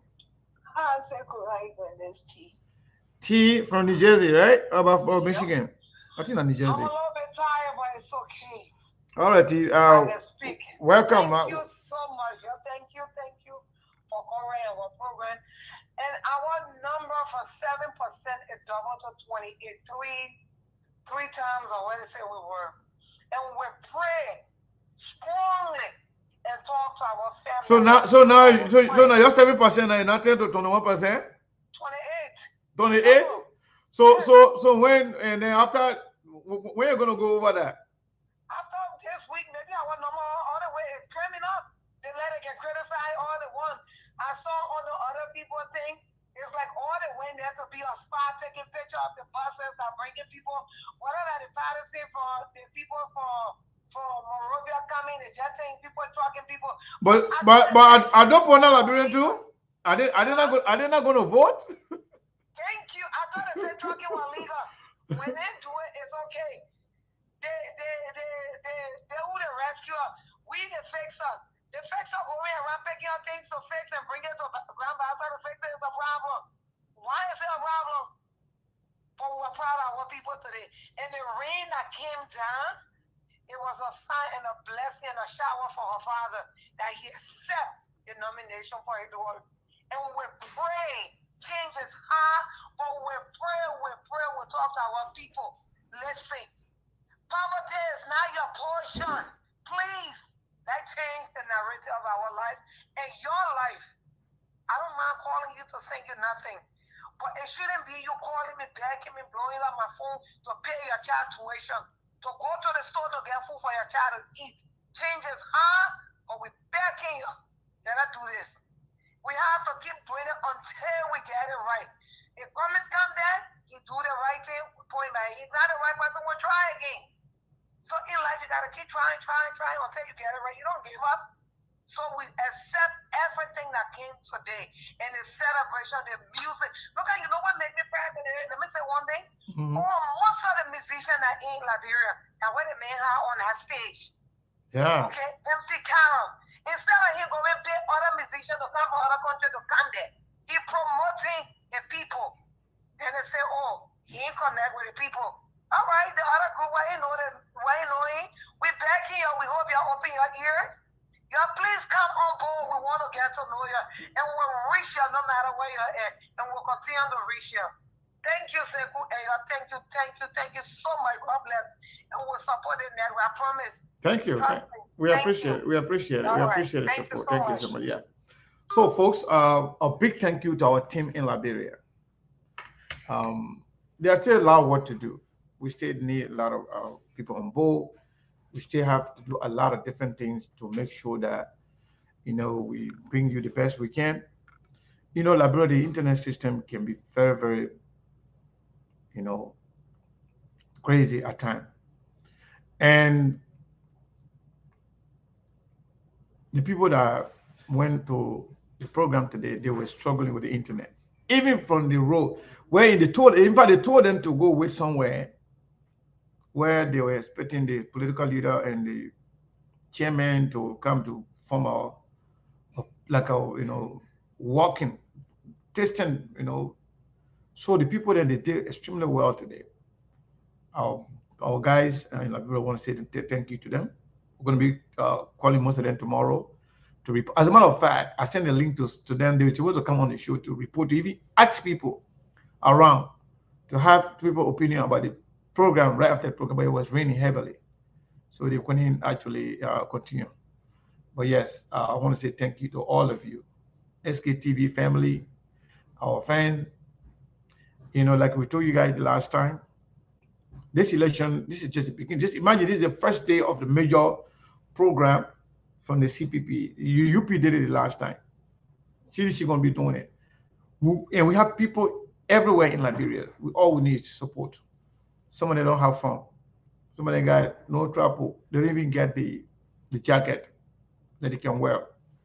So the support you are giving us, we appreciate it. It's huge for us. You now appreciate what we do to bring these things to you. Trust me, we got more to offer. But,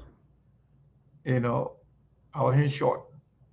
And we will appreciate every support that you do. Whether you're in Liberia, I've told you guys, if you're in Liberia, you still want to support us, you don't have to give up money. You got cell phone, you got trappo, you got jacket, give it to our man down there. Okay? Let us know. If you don't know anybody, maybe we'll call you and we'll get it from you. But I want to say thank you. Thank you so much, everybody, for your support. I decided not to be on the show only 2 hours, but no, when it's a big day for you people, our fans, we got to be here for the longest. We've been here for 3 hours and 12 minutes. And most of you stay around. We appreciate it. Thank you, and we'll be here tomorrow. Hopefully, we will get one of the people on here tomorrow. We are trying, if possible, we'll have Chairman Ability or Fister 2 or Mr. Cummings. We will try to get somebody big to come and tell us the aftermath of what happened today. I know some of you will appreciate it. Most of you will appreciate it, so you can hear from the horse's mouth. Yes, thank you so much. And Steve told me I'm gonna play the new song today that we introduced today. Steve said you're gonna play it tomorrow. Steve is the boss, so I'll play my own. I'll look for some kind of song to play. Yeah, Steve said that song there for Charlyne, they're not the one to replay today. Steve, I don't know what's going to look for. I'll find out. All right, I'll play my boy music. Hey. Yeah. Oh. Yeah. Oh. It was gonna be. Oh. D12 on the beat. If nobody talks about you, you are nobody. If nobody chewing your bone, you are nobody. They will know everything about you more than you know yourself. Yeah. They will talk just to bring you down. Yeah. They will spread all your bad news more than it's Everybody wants to go to heaven, but no one wants to die. Oh, see, let them do the talking again. See, I will do the bluffing, yeah, yeah. Anything they say about me, please believe it. Believe it. Believe it. Believe it. Believe it.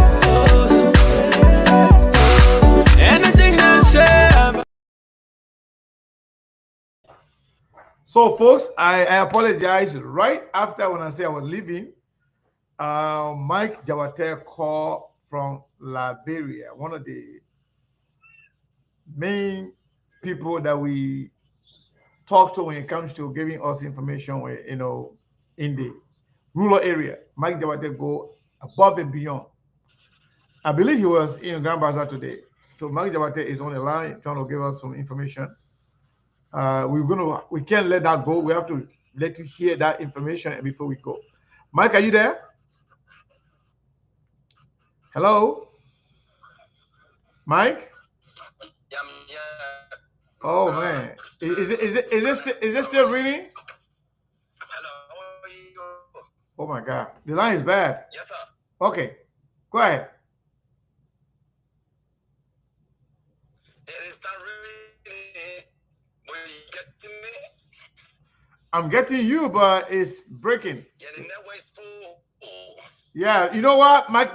I'll call tomorrow, so we can bring you on tomorrow to call tomorrow. We'll bring you on tomorrow to give an update. Hello? Yeah, if we can hear, we can call tomorrow. How about that? Okay, but then I don't know because it's breaking. Yeah, the signal is bad. You know, call tomorrow. All right. Okay. Okay. Yeah, we'll try to bring Mike on tomorrow. Thank you so much. Yeah. So, oh no. Yeah, while we're talking, one of the sisters said, I don't know what she said. Yeah, she said for cold water. I don't know if I call her name. She didn't say come her name, but yeah, one of the sisters just sent out $20, or $25 actually. Thank you so much. We appreciate it. Yeah, Mike will be on tomorrow. We're going to bring one of the people on, like I said, either fixture 1, fixture 2, or the chairman. One of them. We'll try to get one of them tomorrow to talk about what happened today. Okay. Yeah, I was about to go when I saw Mike calls coming in, so we had decided to pick it up. Yeah, but today I think we have had enough. Good night.